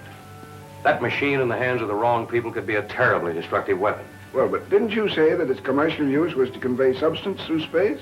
It was, until Dr. Miller developed it far beyond that point. But what about the plane, sir? Hello. Give me 752. Hello, Paul. This is Brock talking. Say, can you rent me a small plane for local flying? Yes. Yeah, that's right. Wait a minute. You got an old two-seater biplane they use as a trainer. Well, that'll be fine. Ask him if it has landing lights. Does it have landing lights? Yeah, well, have it serviced and ready to fly. Jim Hudson will pick it up. Thanks a lot, Mr. Brock. I hate to be always calling on you. Oh, don't mention it. Glad to be of help. I'll go right down and get it. I want to get started tonight before the thieves cover too much territory. Goodbye. Goodbye. Thanks again.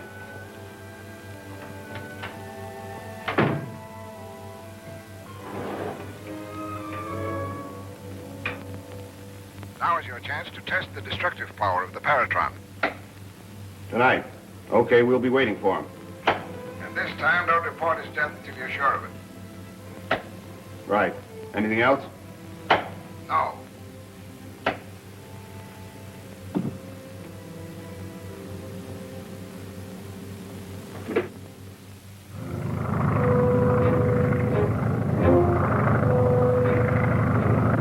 When you hit 10,000, cut your motor and glide in a wide spiral.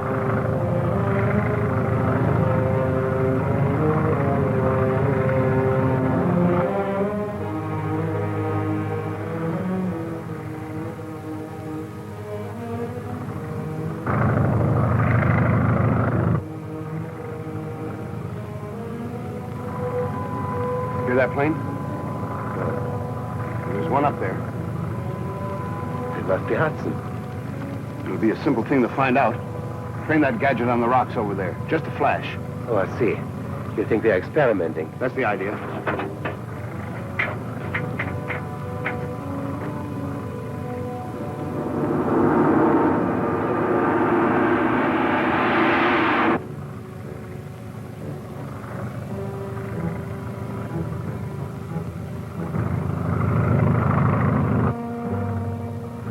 Try it again.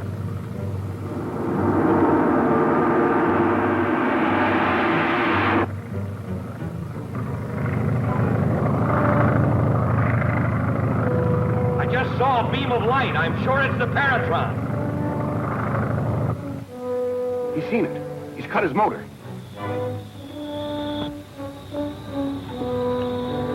What's that building down there? That ought to be the old Kurtz Ranch. Did the light come from there? No! Further over the hill.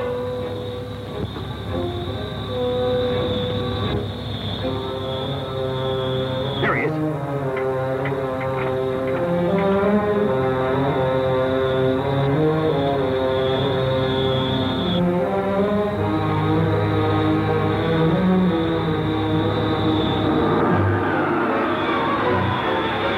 There it is. That's it. Get over that peak.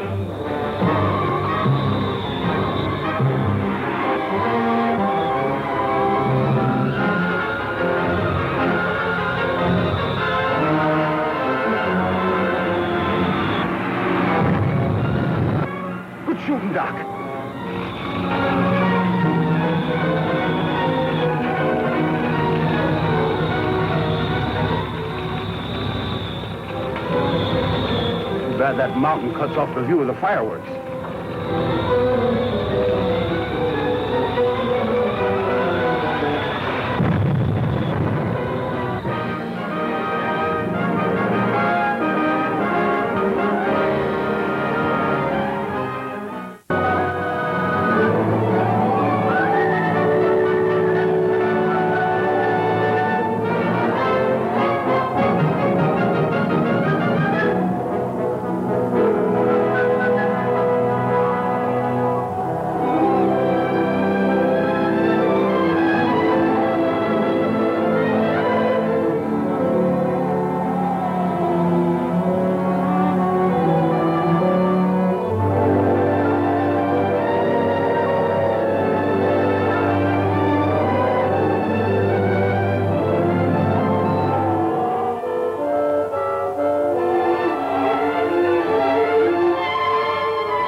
There he is.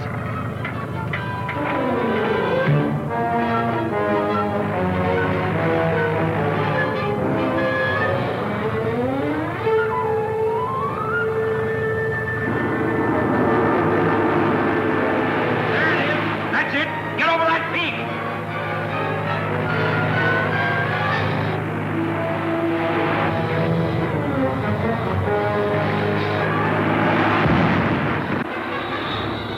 Good shooting, Doc.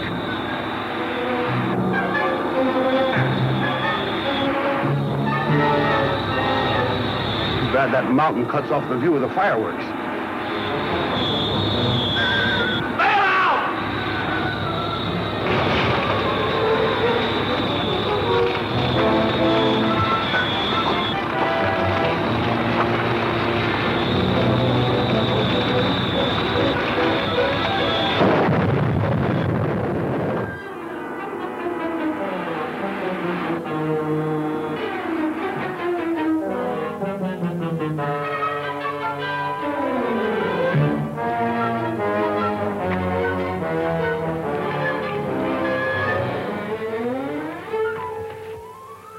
Take this machine back to the cabin. You're anxious to tell Brock about the big game we have bagged, aren't you? No, no. You can tell him if you want to. I'm tired of being proved a liar. You don't think Hudson lived through that? I'll believe he's dead when I've had the pleasure of burying him. I'm going to find the spot where that plane crashed. Come with me.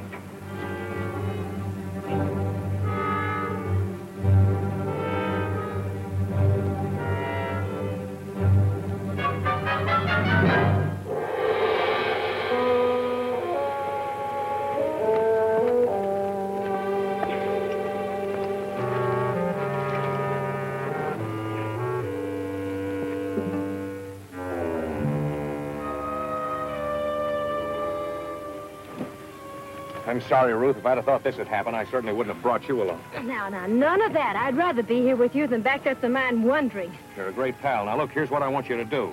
Take this compass and head due east. It ought to bring you out on the old mine road. What about you? I'm going back to where the plane crashed. I think whoever turned that ray on us will come snooping around. All right, Jim. Oh, yes, take this. I won't need it. Goodbye now. Good luck.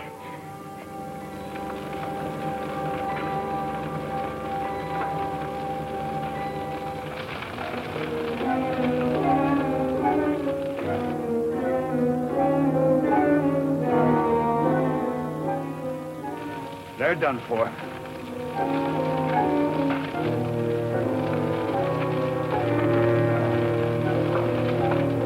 Let's get back to the cabin.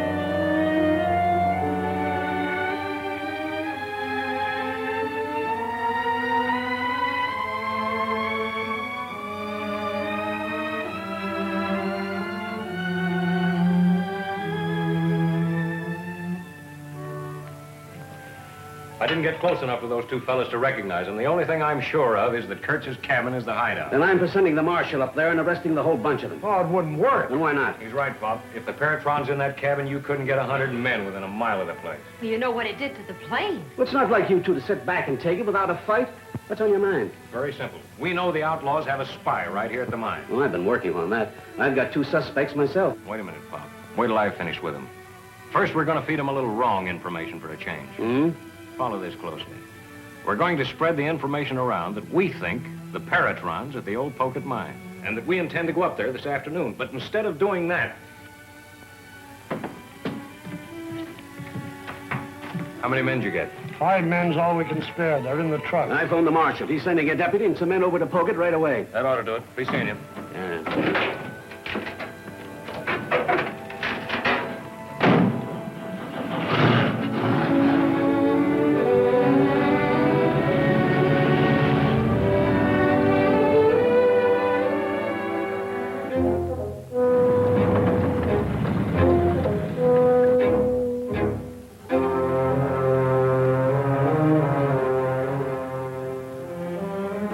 Stick around till you hear from us. Come on, Bosun.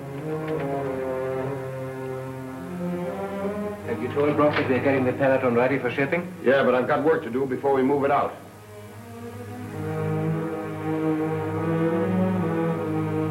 Brock verified the tip we got on Hudson being at the Pocket mine. The boys and I are riding up to take a look. We ought to be back for nightfall.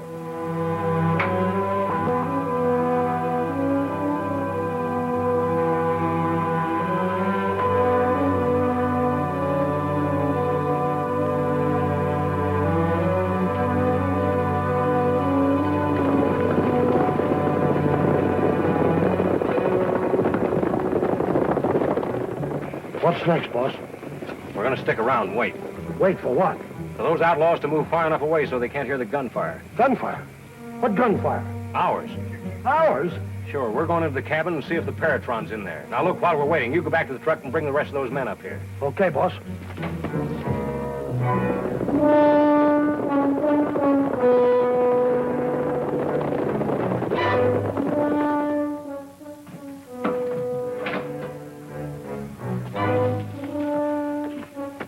I've got the men staked out just like you said, boss. You tell them to make a lot of noise? They'll make more noise than a division of infantry. All right, let's go. All right.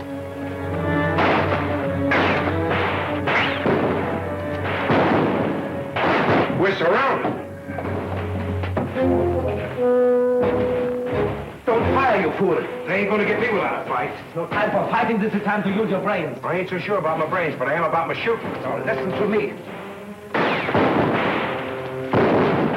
Either there's nobody in that cabin or we've killed them all. If there's anybody in there, they're cagier than I am, but I'm going down and have a look. Huh?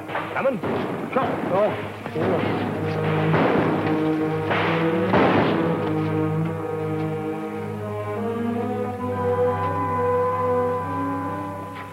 Now, here's the plan for action when the outlaws get here. You 2 men will be laying low over here on the right. You 2 men...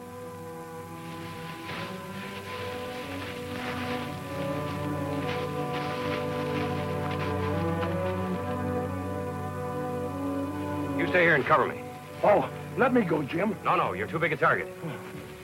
If you see anything moving, be sure and hit it. I sure will.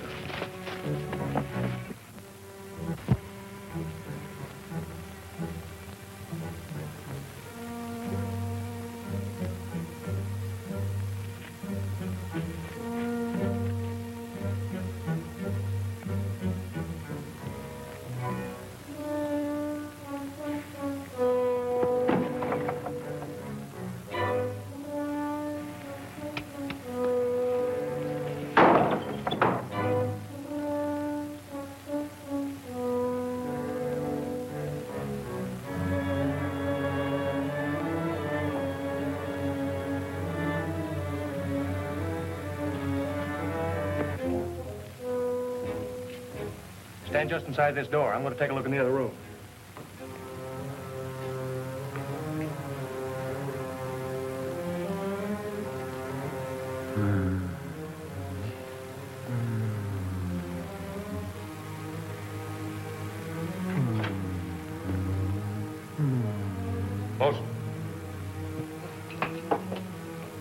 What's Dr. House? Help me get him untied. Well, I know him. He was on the ship with us. Oh, Mr. Hudson, you have finally come. I'm so grateful, so thankful. Never mind that now, Doc. You take it easy while we look around. Search the rest of the cabin, see what you can find.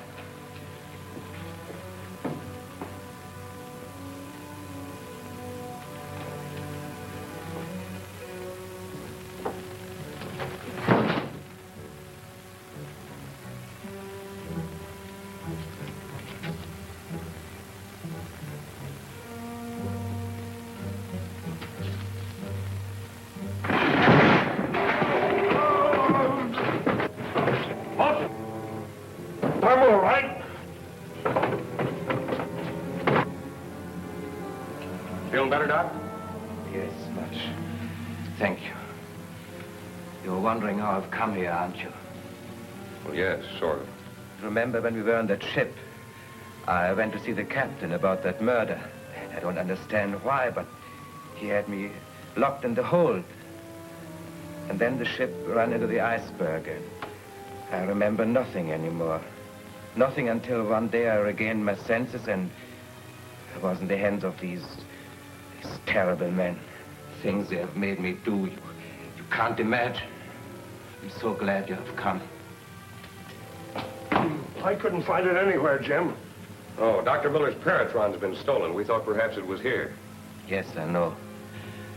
With a gun in my back, they made me work it.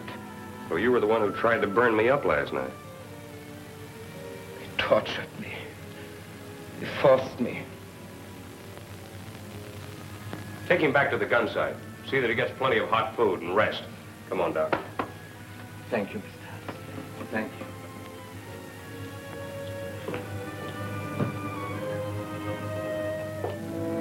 Doctor!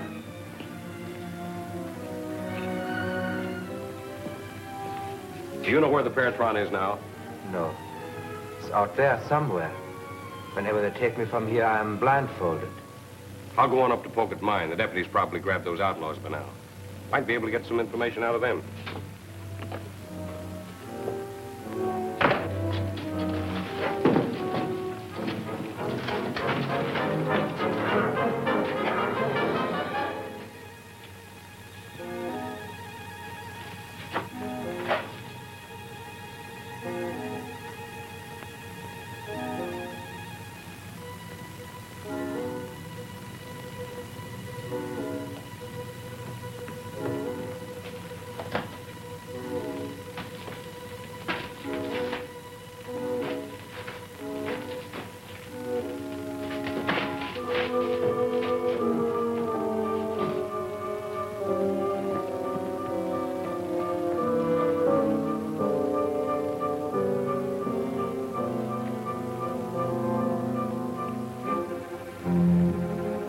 Beat him to it, all right. We'll stake it out. Remember orders if anything goes wrong.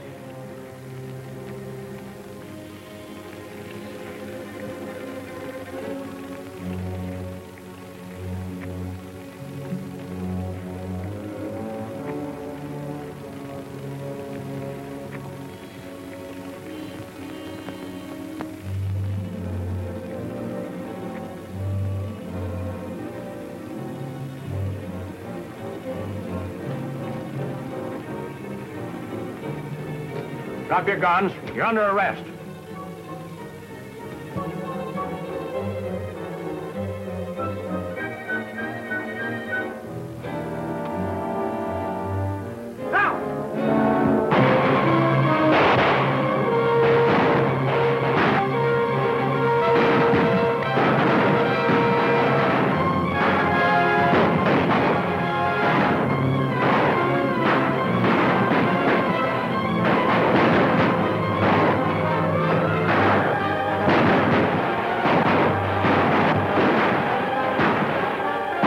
Work your way back to the horses.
Get those masks down.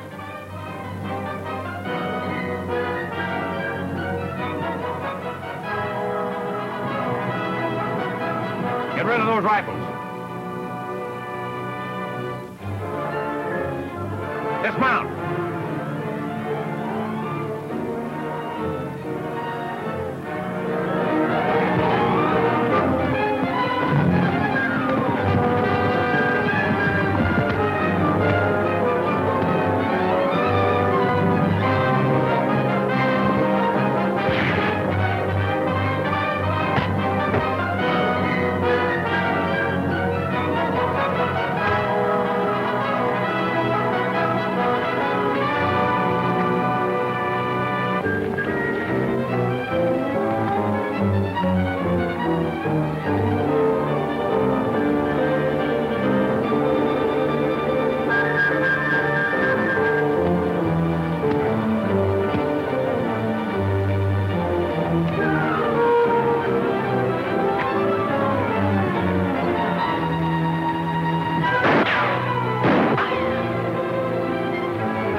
Dismount.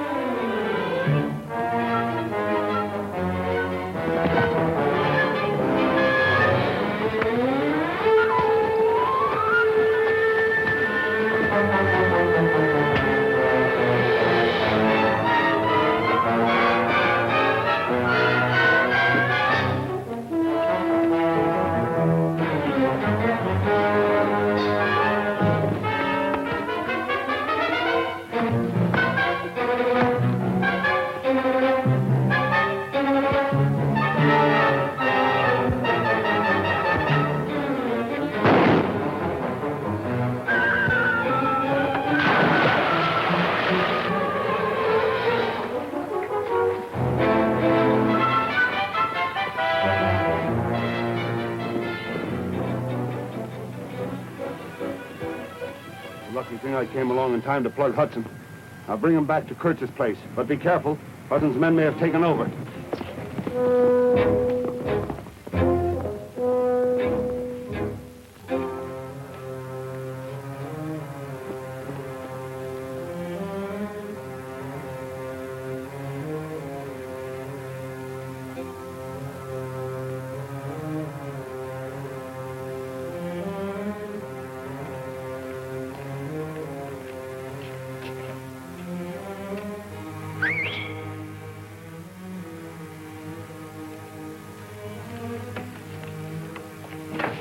What happened to you? Everything okay? Things have been happening so fast around here, I don't know.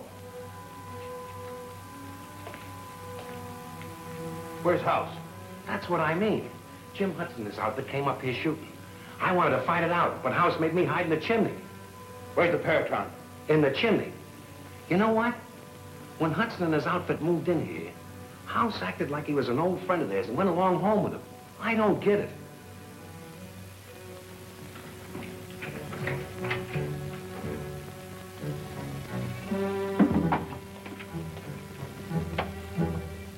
What do you think made House rat on us like that for?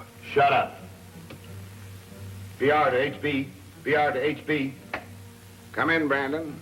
The pocket mine deal was a frame-up. Hudson came here instead. But everything turned out all right. I ran into him on the way back. We had it out, and I shot him off a cliff. Good. What about the Paratron? They didn't get it. By the way, House pulled a fast one and went over on their side. Looks like he's trying to save his skin. Maybe he's smarter than you'll give him credit for. Let's take on him. You'd better clear out of there right away. Where'll we go? Go to the pocket mine. After what happened today, no one will ever suspect.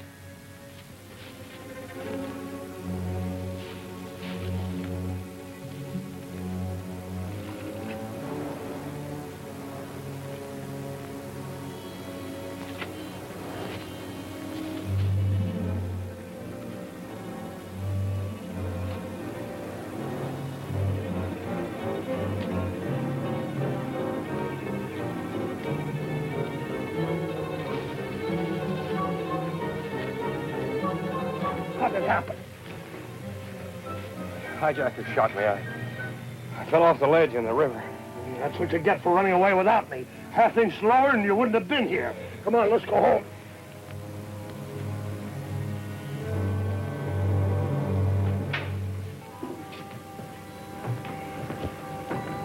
Here, crate the radio, too. Okay. You ain't gonna take all them explosives and ammunition, are you? Why not? Why, this don't even make a dent in what's left down there. Let me take a look.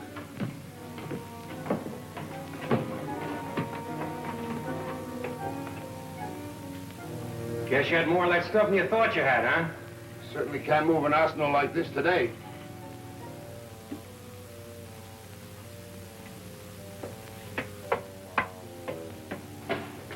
You gonna leave it here as is? Yeah, until later. You sure you got all the parts for the Paratron? All packed and on its way. Well, we gotta get moving before some of Hudson's outfit comes snooping around again. Right.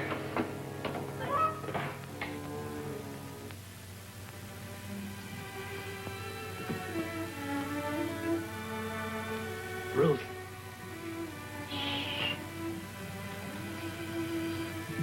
How is he? I'm all right, Bob. Oh, playing possum to catch a little sleep, eh? No, I was just thinking of pocket mine. How'd the deputy come out up there? Not so good. The trap backfired. Although the deputy shot 4 of the outlaws, but none of them lived to tell nothing about the others. Well, that's all right. We know where the hideout is anyway. What time is it? 20 after 10. Hmm? Well, I gotta get out of here. Jim, please. No, I gotta get back to that hideout, pull those outlaws lead, and remove that evidence. You need rest. Yes, try to keep him quiet at least until morning. I don't think you can keep him down longer than that. You will notice here how I've broken down the atomic structure of the energized quartz. Mm-hmm. Of course, this is my own conception of the structure. Later facts may prove me wrong. Oh, I see. A working hypothesis. Exactly. Oh, you tired? Oh, no. Please, go on. I had another version of the same problem. It was here someplace. You two still out? Well, it takes a lot of time to bring Dr. House up to date on the development of the Paratron. Dr. Miller has made such great strides. Since you're in the mood to talk shop, I better be going. No, wait a minute, Bill. Don't go. I want to ask your advice about something. Fire ahead. Dr. House is very doubtful about our chances of getting back the stolen Paratron. He suggested that we start working on another. What do you think? That's entirely up to you. Well, I hate to keep imposing. I don't want to hear any more talk like that. You stay here as long as you want and do what you want. Thank you, Bill. How's Jim? Oh, he'll be all right in the morning. At least I hope so. Because he'll want to go to the Kurtz Ranch to look around whether he's well or not. You lost a bet, just like I figured you lost a bet and Jim won. You said we couldn't reach the crystal quartz from the lower level, and we went and did. And it's getting bigger all the time, too, just like big streaks of lightning. And I do mean lightning. I've got to see this with my own eyes. This is right up your alley. I'll get Jim. You leave Jim alone. We'll tell him in the morning.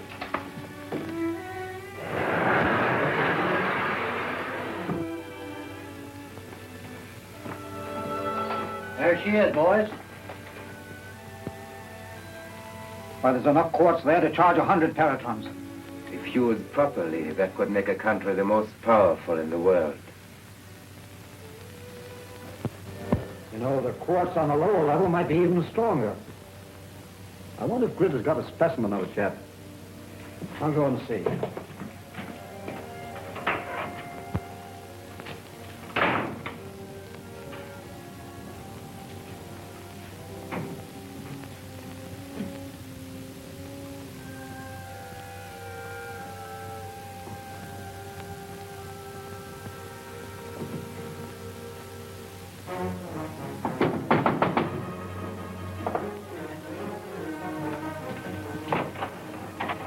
Rox wants to see you at Saskatchewan tomorrow. Tell Brandon that Jim Hudson will be at the Kurtz Ranch in the morning. Okay.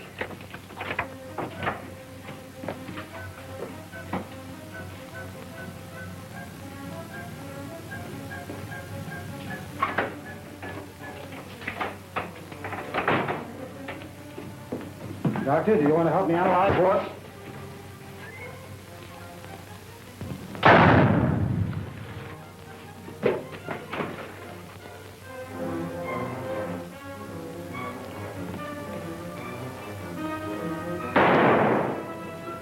Did you get him? I don't know. What'd you see? Somebody was snooping around the lab. You told me to shoot even if it was one of our own boys. That's right. Go check the bunkhouse and see if everyone is there. They've got the Paratron. What do you think they're after now? Dr. Miller. They're after me. You? I know it. I feel it. They want me, and they won't rest until they get me. No, don't you worry, Doctor.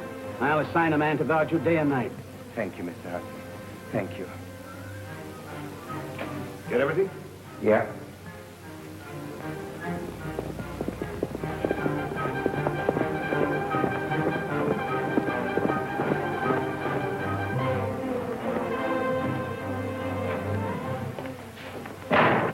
Our man got the message through to House and he sent one back. Jim Hudson will be up here in the morning. Jim Hudson? I thought you said you shot him and he fell in the river.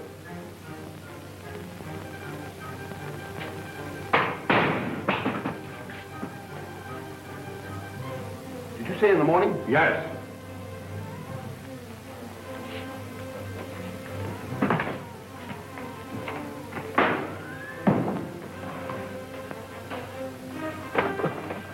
Get me a hammer and wrecking bar. Okay. While you're at it, bring me the tool chest, the detonators, and wire.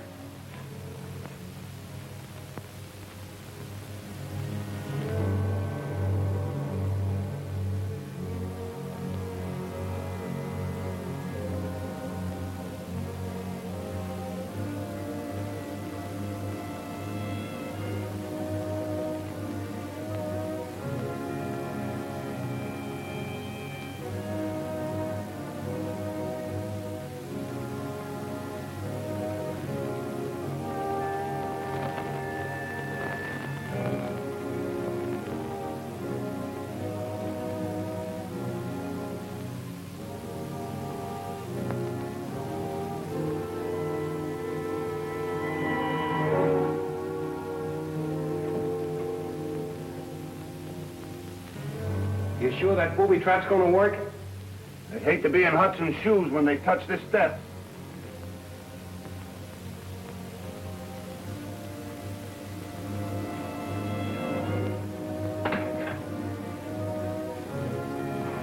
Finders keepers, huh?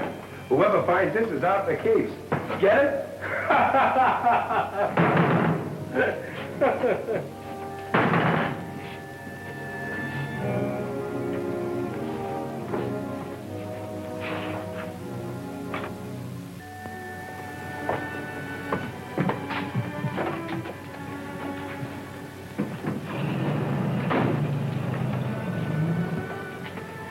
Oh, how are you this morning, Dr. House? Just fine, thank you. Oh, Mr. Hudson, excuse me, but I would like to ask you to do me a favor. You see, I'm so badly in need of clothes and other necessities. I was wondering if you could give me the loan of a car so that I could ride to town. Why, sure. I'll send a couple of the boys with you, though. After what happened last night, you'll need protection. Thank you very much. I'll tell you what. I'll give you a letter of introduction to Mr. Brock. He can fix you up with anything you want. Thank you very, very much.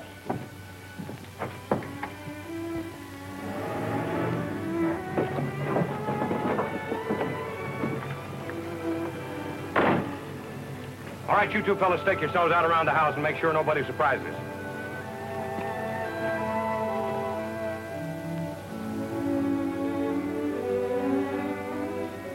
Don't know what you're going in there for. So since they've cleaned everything out. You can't tell, Bosun. They may have left a clue around someplace.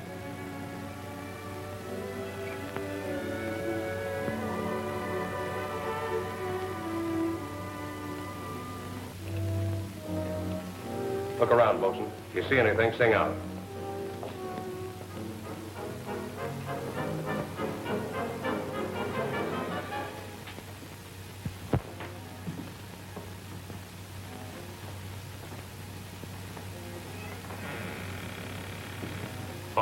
Trap door. I'll bet this leads to those tunnels Dr. House was talking about. Let's take a look. There we are. This is one reason I wanted to come back. I think we're getting someplace.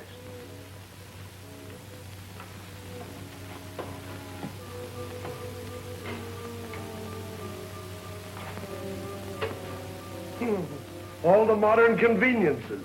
Should we take a look? Sure. You better stay here.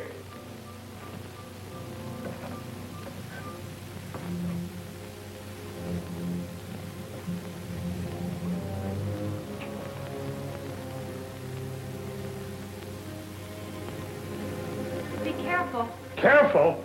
Why, do you think the place is haunted?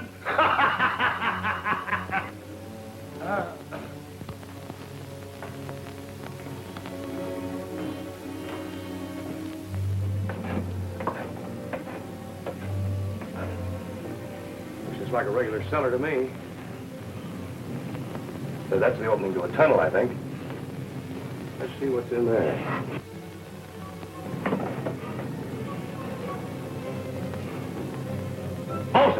I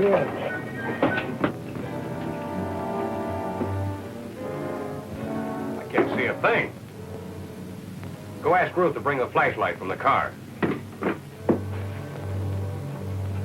Oh, Miss Rose! Jim wants a flashlight. Will you go out in the car and get it, please? All right, Bosun.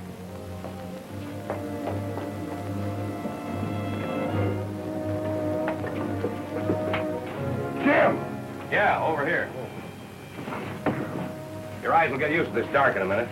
It's like they were hoarding sugar.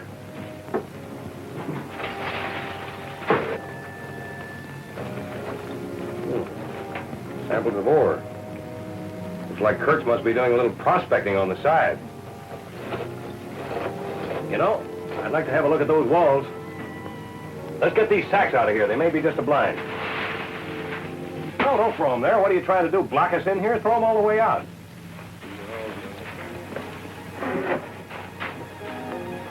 That's it.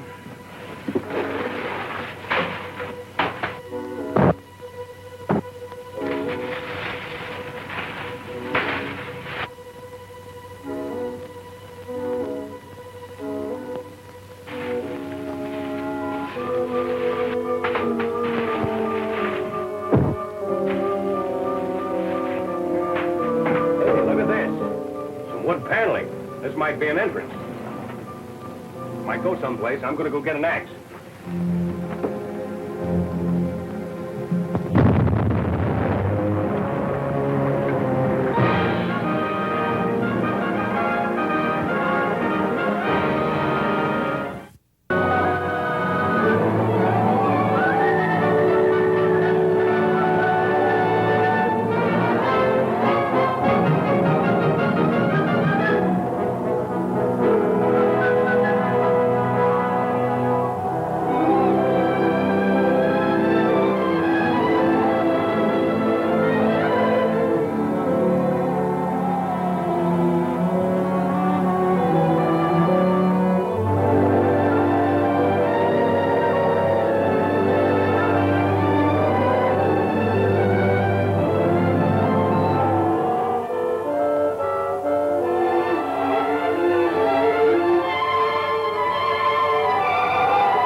Brandon calling HB. Brandon calling HB. Come in, Brandon. I'm reporting from the Pocket mine. We got the Paratron here without a hitch. Are you sure you left nothing important at the Kurtz Ranch? I took everything, Chief. That is everything except about a ton of high explosives. Well, suppose the Hudson outfit finds that. That's the idea. When they do, they'll never know what hit them. I rigged up a booby trap on the bottom step in the tunnel. Whoever comes down those stairs will blow himself and the whole house to kingdom come.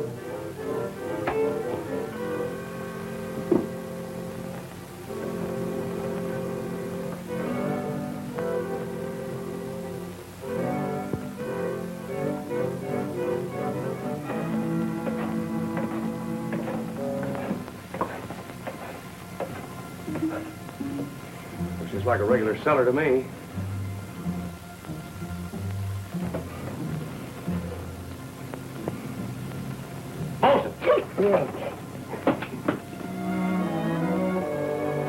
Jim! Yes? Never mind the axe. We don't need it.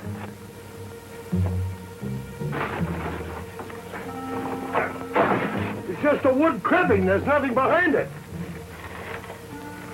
Let's take a look at this wall over here.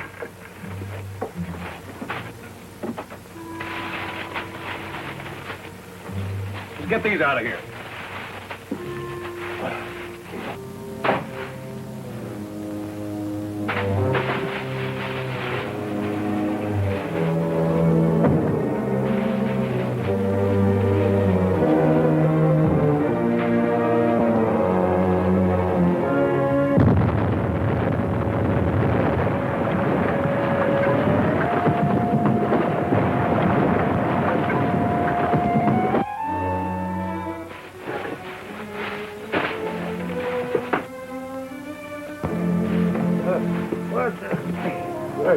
Are you hurt? Get this sack off of me! Oh. No, not that one! That's off of my neck! Oh!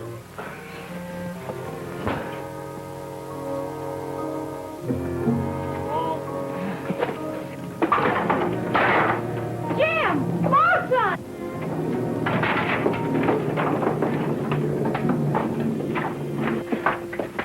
Jim! Ruth, you all right? Yes, are you? Sure. Hey, you know what saved us, Jim? What? This side tunnel shut off the blast. Dr. House to see you. Send him in.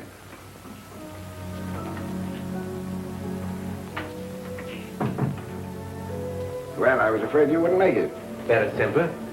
Did anyone see you come in here? Possibly. As a matter of fact, Hudson's station wagon is outside, waiting for me, with 2 men in it. What? A letter of introduction from Mr. Hudson. He said you could get me anything I wanted. A letter of introduction from Hudson. That's a good one. Send you right in. Perfectly legitimate visit. Just like one of the family. Did you have a pleasant weekend? Pleasant and interesting. Particularly when they found a vein of the energized quartz, large enough to supply all we need. Now, why wasn't I told this before? You better hurry up and catch those outlaws. Why, you worried about me? No, but pretty soon you won't have any more space left for bruises. Then what'll I do for first aid practice? Oh, Jim! Jim! There's a couple of fellows riding down the trail. Uh-huh, just as I thought. They're checking up on their booby trap. I want to catch at least one of them alive. Now, look, here's what we'll do.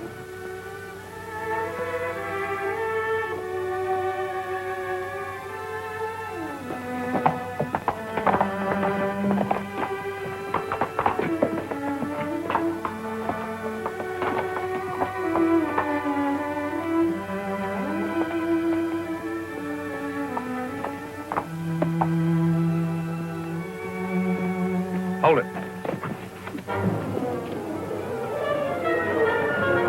Get off that horse.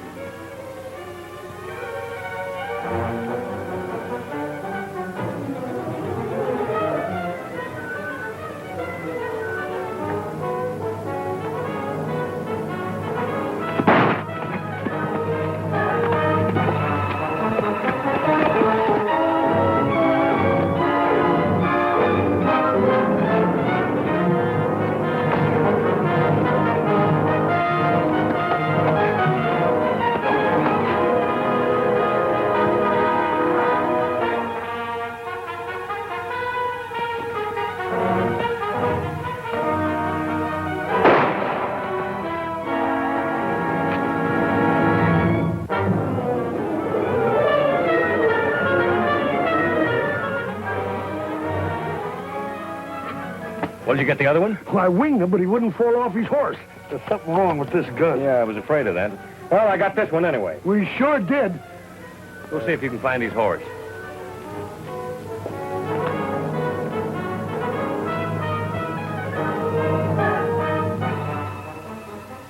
I've got enough financial claims against the Gunsite mine to give me the legal right to put in a bid once we get the Hudsons out of the way. Good. Are you sure Jim Hudson noted the book we're using? Certainly. Well, that offers an interesting possibility. What do you mean? Could you get him to listen in on us tonight at 12 o'clock? But he may recognize your voice. I don't see... Never mind that. Do you think you could do it? I can try. All right. Tonight, tomorrow night, any night about 12 o'clock. Now, you'd better do your shopping and get back to the gun site. And get word to me just as soon as you know. All right.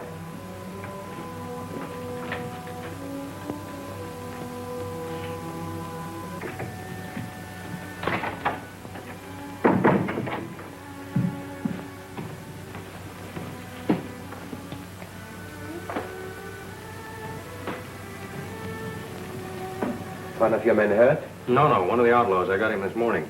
I hope we can get some information out of him. Is he badly injured?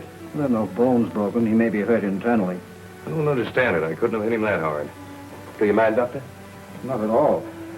I'll go get some smelling salts and see if we can bring him to. He seems to have a concussion, possibly a fracture. I believe he should be taken to the hospital in town. If I had my way, I'd turn him over to the marshal. I don't believe in coddling crooks. I'll bring the station wagon around front. You telephone the hospital and make the arrangements, will you, Ruth?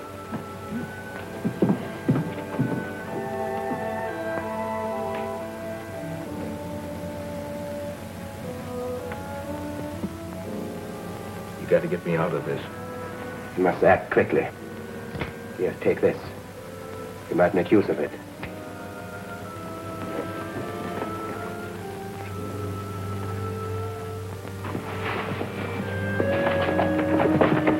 Just had word from the chief that you're not to use the shortwave anymore till you hear from House.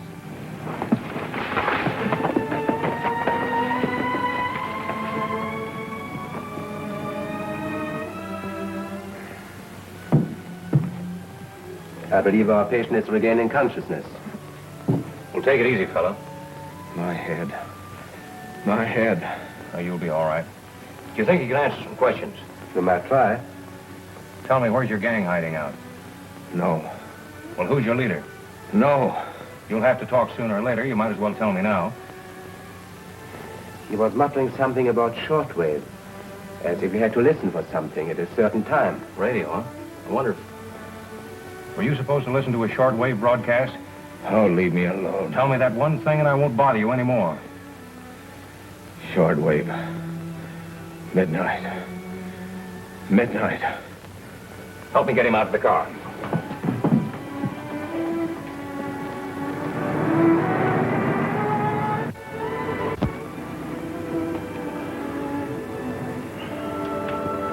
How is he? He's all right. He's a little bit restless.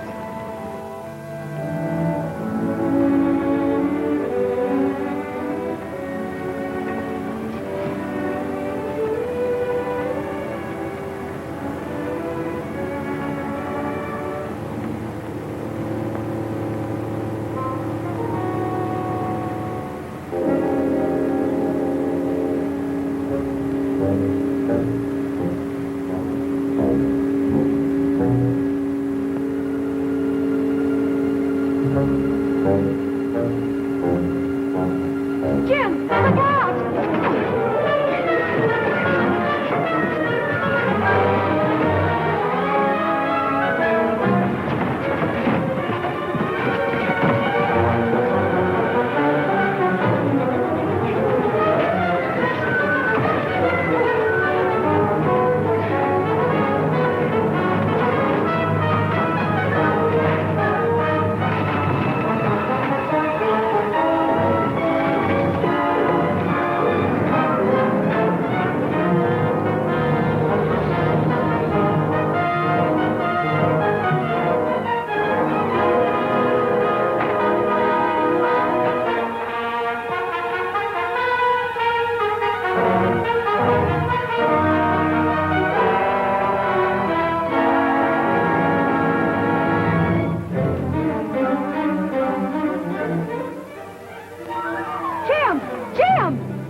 stupid. Imagine me falling for a trick like that. For a man with a fractured skull, he's doing all right. You're telling me. Well, there's only one way we can get back to the mine. You mean... Mm-hmm.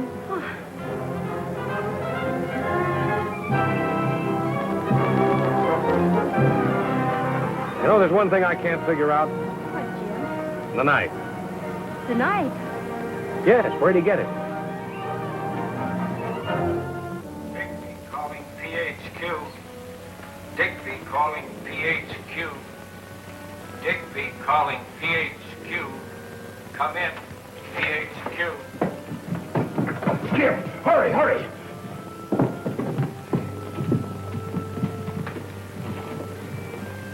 PHQ.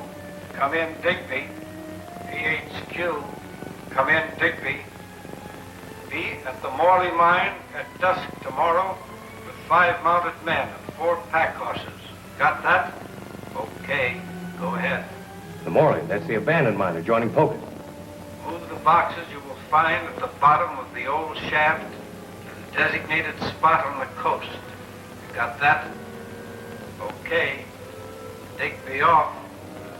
Digby off. Hey, you don't suppose that parrot thing could be in those boxes, do you? Well, I don't know, but it's worth a try. What do you say, Pop? If we want to get there before they do, let's get going. We ought to arrive a little after dawn.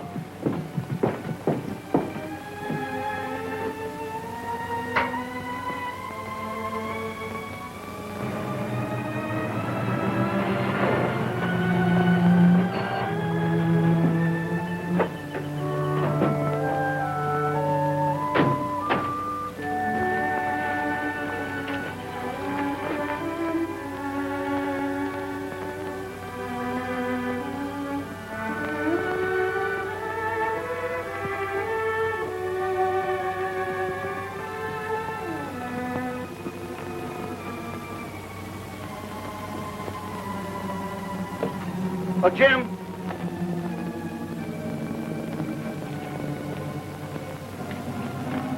Morley shaft. I haven't been up here in 20 years. Don't look like no one else has, neither. The Paratron's down there. They've done a good job of hiding it. Get those boards off there. I'm going down and take a look. That cribbing's pretty rotten. Better put on a safety rope. We'll need it to pull up the Paratron anyway. Are you going down, too? I'm just as nosy as you are. All right, now give me that crowbar.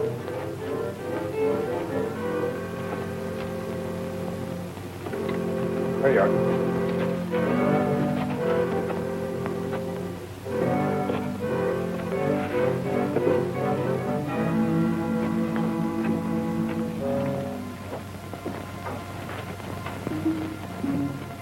I'll let them get all the way down the shaft.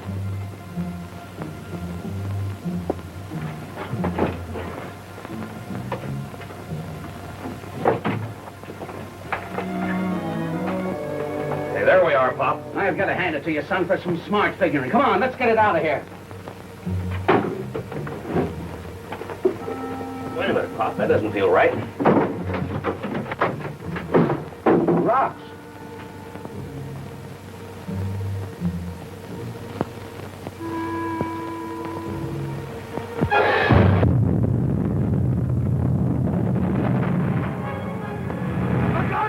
Come on, man, let's get out of here.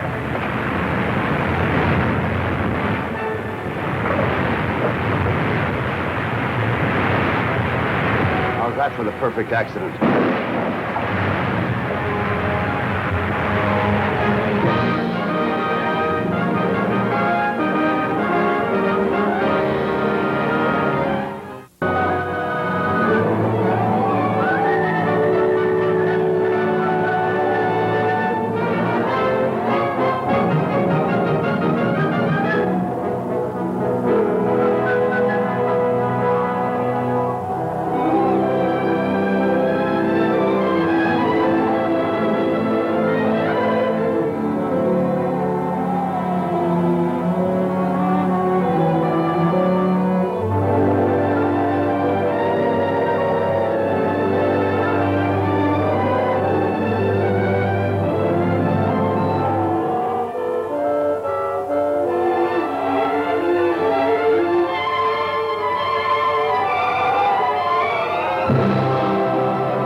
it to you, son, for some smart figuring. Come on, let's get it out of here. Hey, wait a minute. That doesn't feel right. Rocks.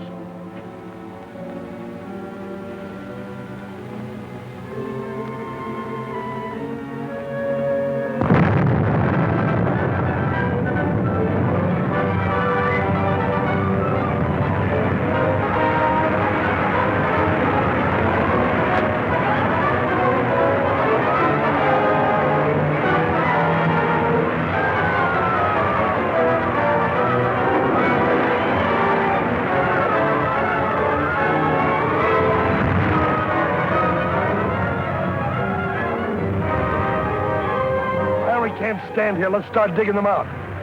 It's tough, Bolton. We couldn't reach them now.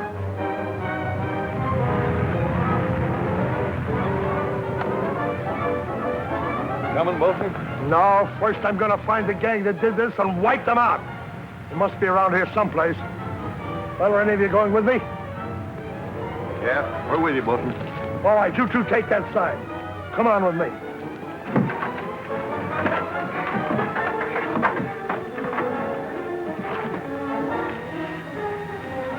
Hey, it's a lucky thing that old cribbing wasn't strong enough to hold that dirt. You still got that spare clay?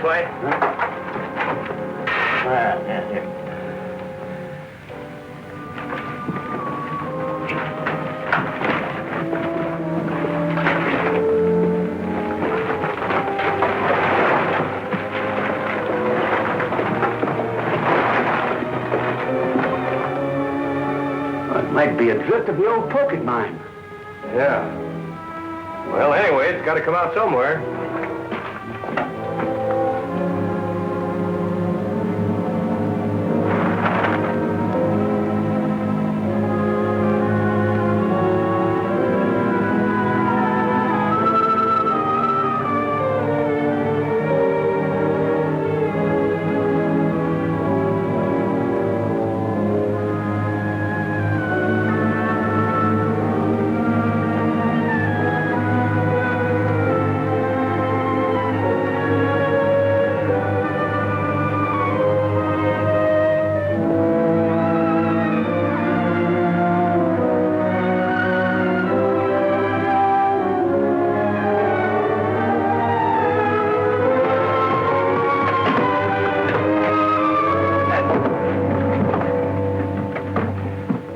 More of these guys around. I'll go ahead and take a look. See if the Paratron's in any of those boxes.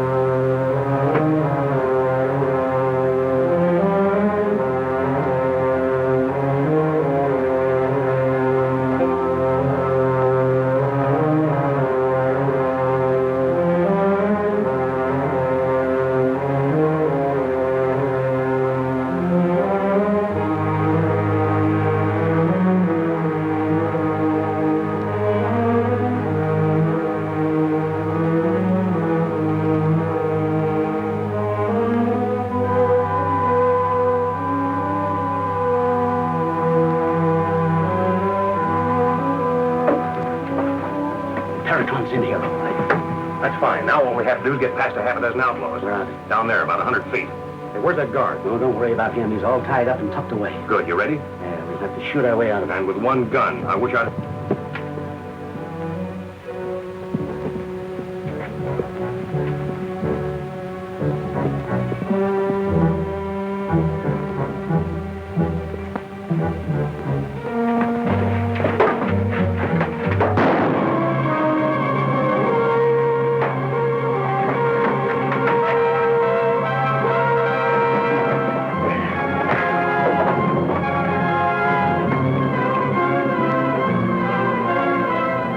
Pop, we're in for it now.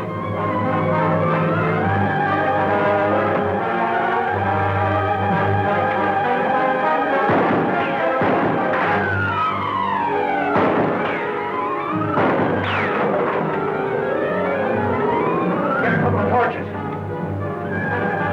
Sure hope those bullets haven't hit the Paratron. It's not the Paratron I'm worried about.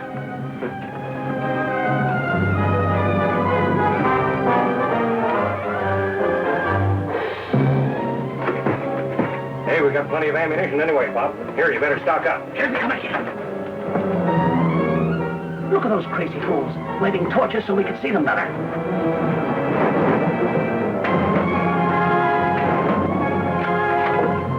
Crazy, are they? I mean, crazy like fox.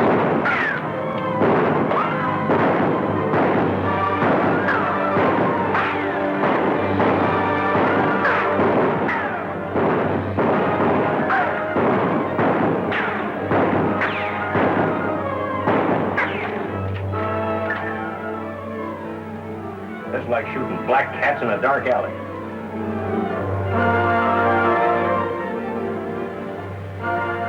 Wonder what they're up to now. I'll see.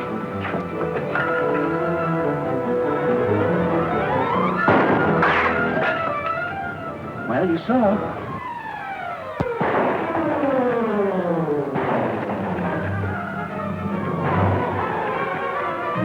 Figured we'd never look for him up here.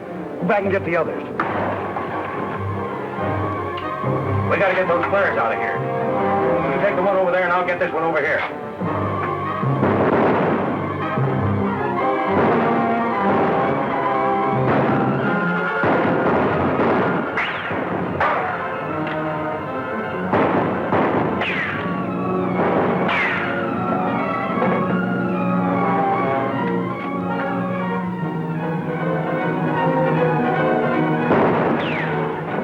Back there, get it out. We'll hold them off.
BR to HB.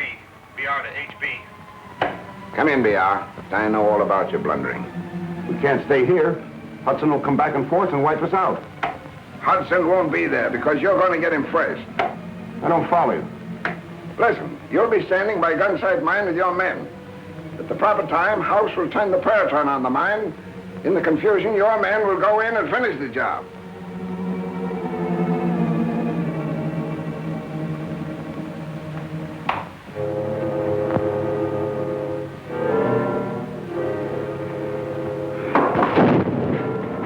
Well, I reached the end of my rope.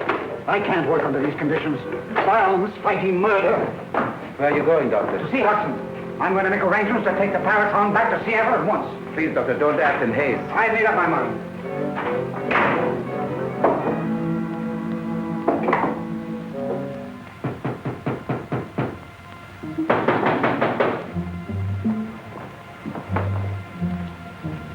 A message come in from Brock. Turn the Paratron on the mine buildings. Destroy everything you can. And be sure you get to Hudson's. What about me? Brandon is standing by. The explosion and fire will be his signal to attack. I could do it right now. They're all in the house.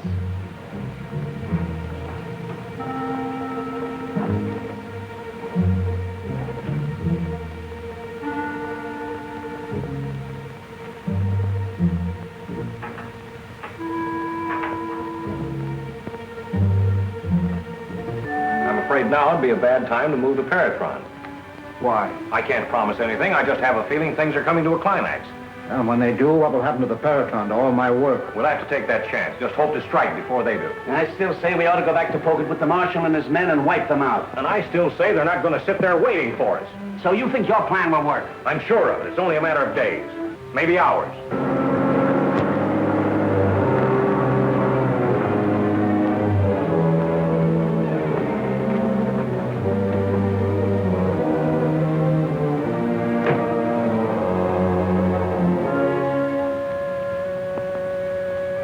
Relax, boys. Nothing yet.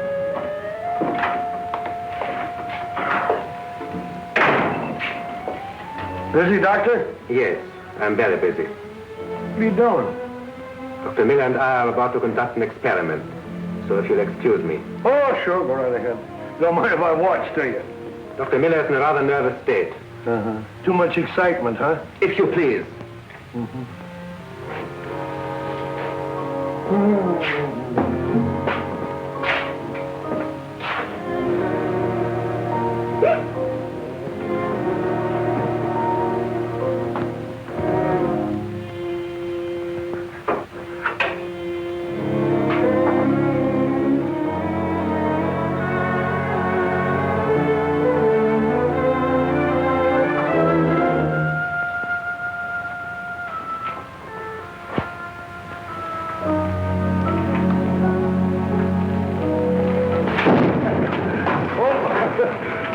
I'm sorry it scared you, didn't I? Thought it was water. Of course not, you fool. Leave those chemicals alone, or you blow us all up. Yeah, well, I guess I'll be going. Thank you very much. Oh, you're welcome. Hello.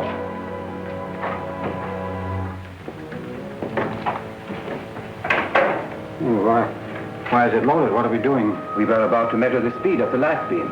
Oh, yes. I've been making preparations. I see. What did Mr. Hudson say to your leaving? Well, we'll wait a few days and see what develops. There are several angles we're sure of. That radio message that fooled us into going to the abandoned mine was obviously a trap. And secondly, that outlaw who told us of the radio was prompted to do so while he was right here.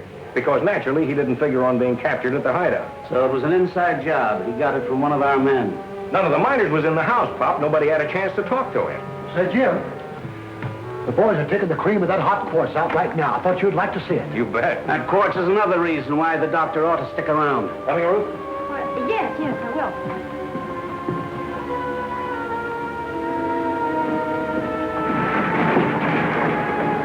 I don't think I should go down, Jim. Dad worries me. Well, your father's all right. We'll only be gone about 20 minutes. Come on. Well, all right. There you go.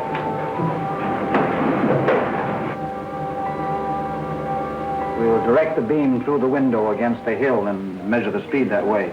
No, that way you won't get the distance, Doctor. Besides, it is too dangerous. I suggest we take the paraton outside and direct the beam into the sky, where it can do no harm. You're quite right. It was very thoughtful of something. I'll get a couple of boys to help us.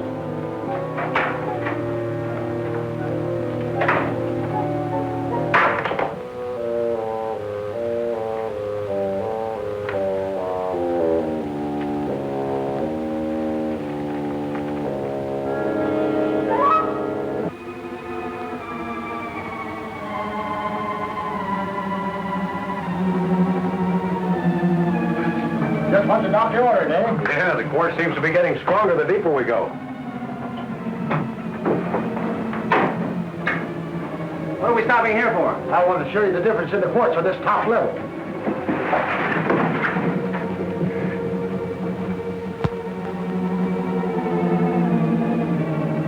You're not getting the stuff out fast enough. Put the men on a double shift. Do we get a bonus? You're getting too much overtime already. Don't mind him. You'll get your bonus.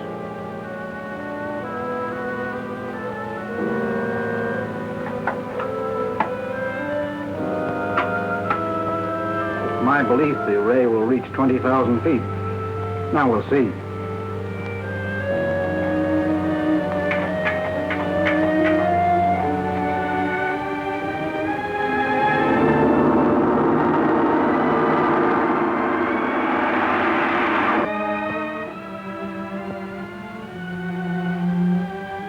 There's the beam. Stand by, men, any minute now.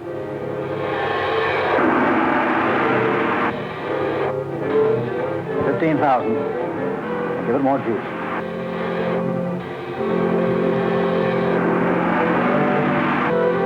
We're depending on you to get the ore out. I'll get it out. Okay, Bob.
Better get set. As soon as the Paratron blasts the mine, that's when we attack.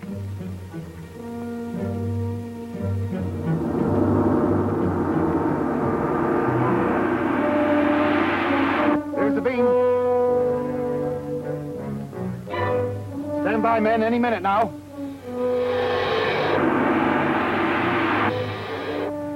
$15,000. Give it more juice.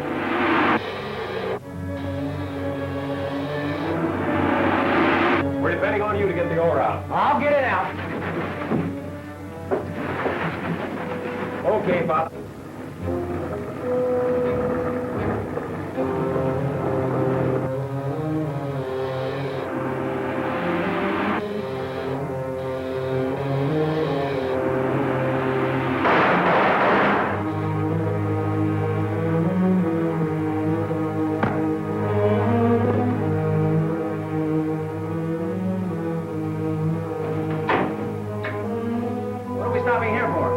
Show you the difference in the quartz on this top level.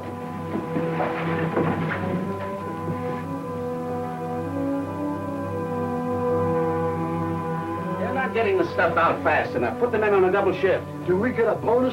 You're getting too much overtime already. Don't mind him. You'll get your bonus.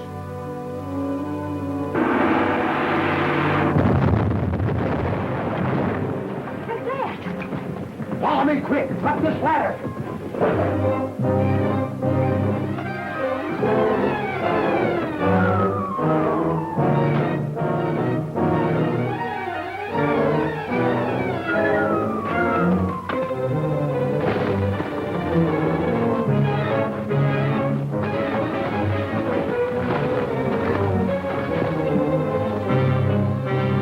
That fire under control. Come on, Grant. I wonder if Dad's all right.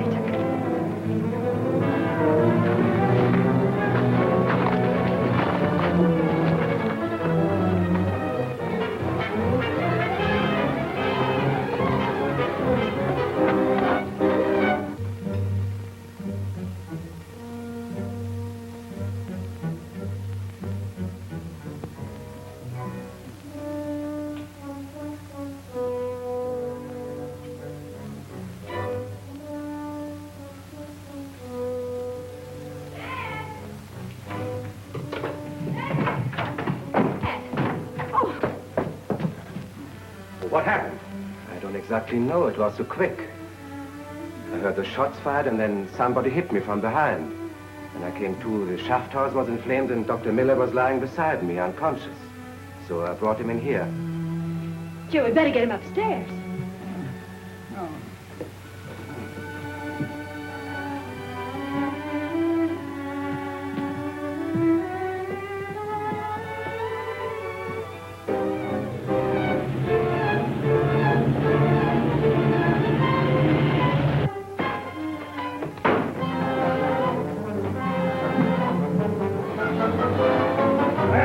guy. Where's the gun he used? One of your own trusted men, too. Kessel. Bosun, are you sure? Why, I saw it with my own eyes. Then this must be the man who attacked Dr. Miller and myself. Come on, sit back and make yourself comfortable. Now tell us all about it. Might as well talk, Kessel. Who's behind this? Who sent you here? Who's paying you? Come on, start singing before I work on you again.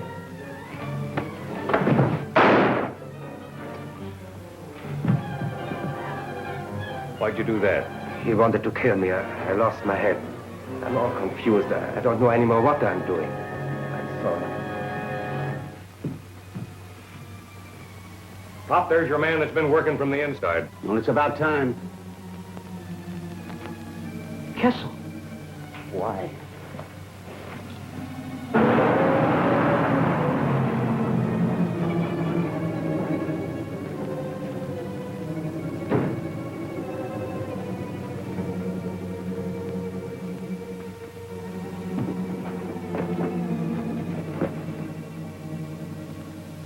Looks like House did his stuff. This ought to be easy.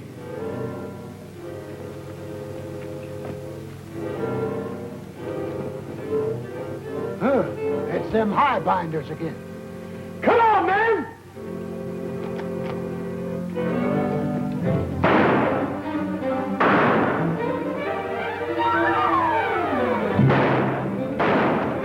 Jim, get a couple of rifles.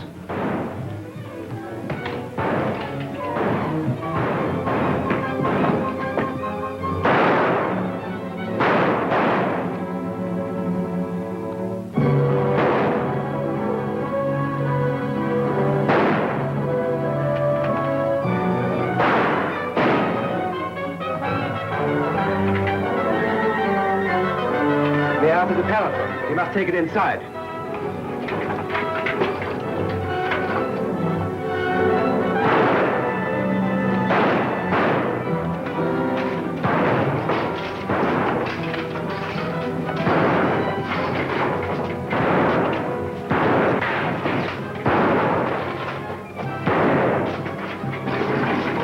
What are you gonna do with that? Shoot it on the outlaws. I'll leave it where it was.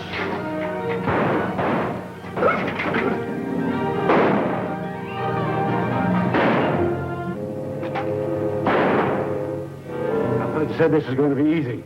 I had a hunch House would bungle this deal.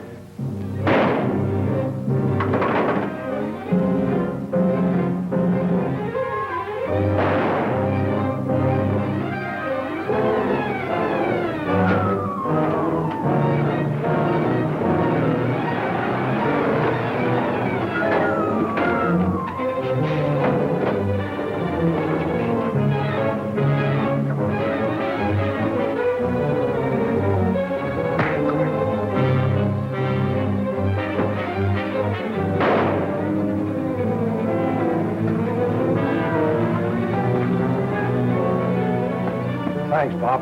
Yeah, that's the last of this gang. I hope so, but we better make sure.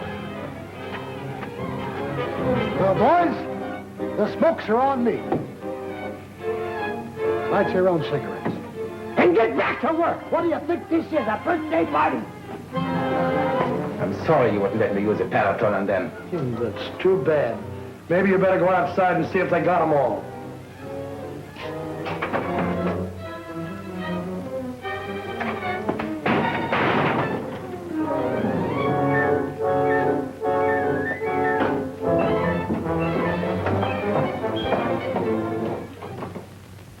There are members of this gang still around. Sooner or later, they'll be back. I agree with you, Doc. I think you should take the Paratron and return to the States.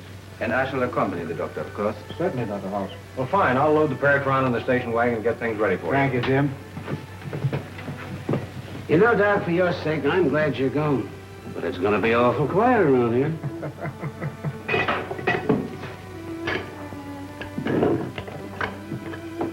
When are we leaving? Immediately. You are to drive me to town with the Paratron. Dr. Miller will follow in the other car. All right, check and see if we got everything.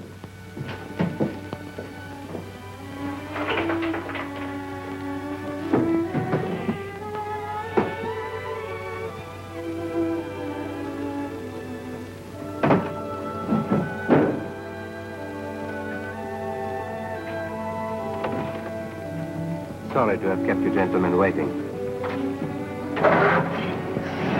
See you later, Bosun.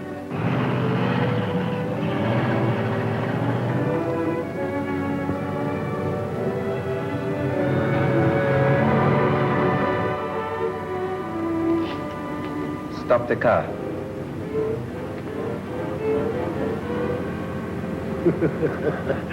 Put that thing away. You could kill a guy with that. Stop this car.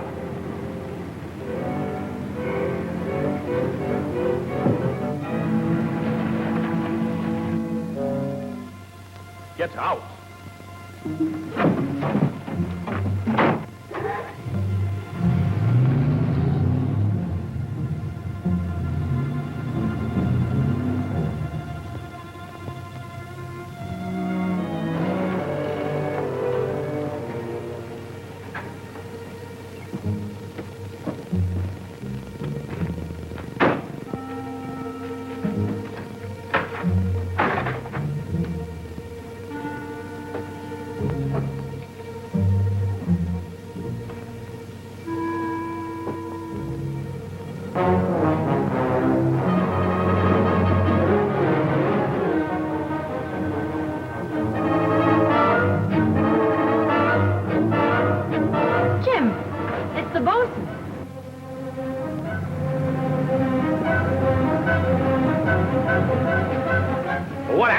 You were supposed to go on into town. Well, he pulled a gun on me. Well, that wasn't quite according to plan, was it? You know, that might work out even better. Does he know we're following him? I don't think he suspects a thing. Well, get in.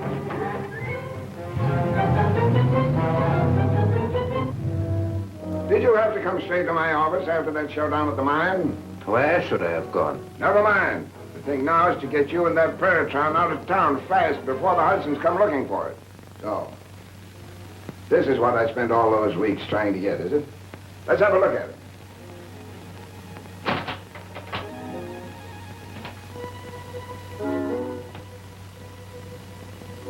You stupid imbecile.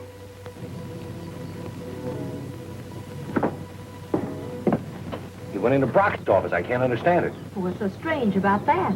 Well, I don't see how Brock could be involved. He's the most respected man in town. Did you expect him to be wearing a stormtrooper's uniform? Well, hardly, but we got to be sure. Look, Ruth, Brock's secretary knows me, but she doesn't know you. Why don't you go in there and ask her if Dr. House is with Brock? Will you do that? Why not?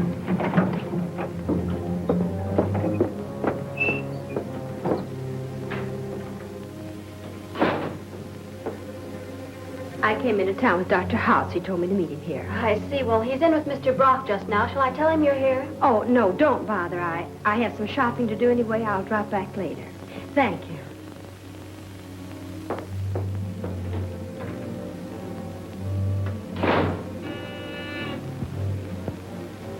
Yes?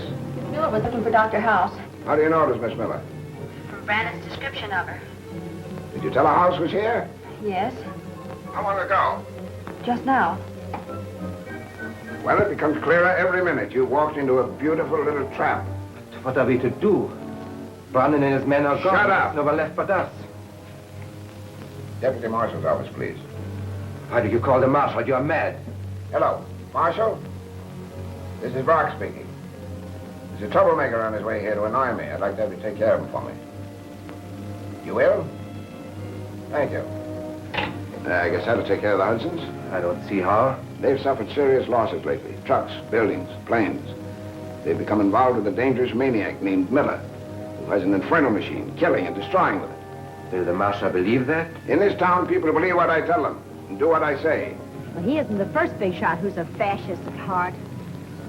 There's one sure way of finding out. Come on, Bosun.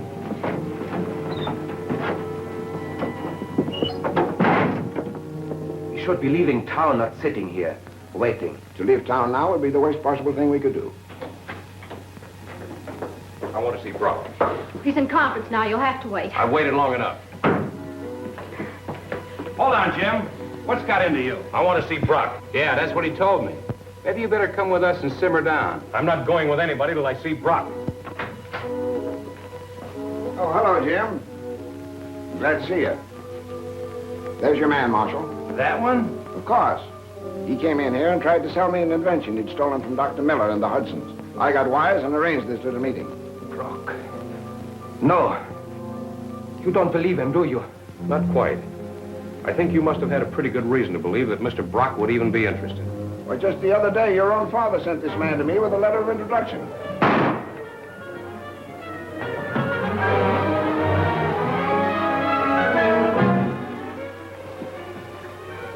Traitor. Shot is too easy for him. In my country, he would have suffered for this coward. Take him out of here and lock him up. What's it all about? Why don't somebody tell me something? This man's a spy. What? He's in the pay of the enemy. So is Brock and his whole gang. You'll find out about it soon enough. Go on, get him out of here.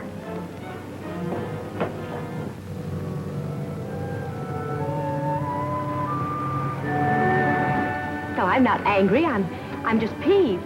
Because you didn't tell me you were suspicious of House. Oh, so you're the one woman in the world who can keep a secret, huh? I am. What, for instance? The date I've set for our wedding, for instance.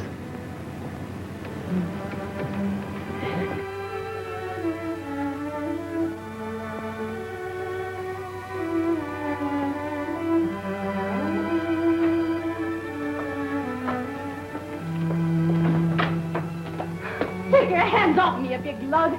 Suppose the marshal told you to hold me as a material witness. Material witness? Yes. I don't know anything about the witness. But if you ask me, babe, you're certainly good material.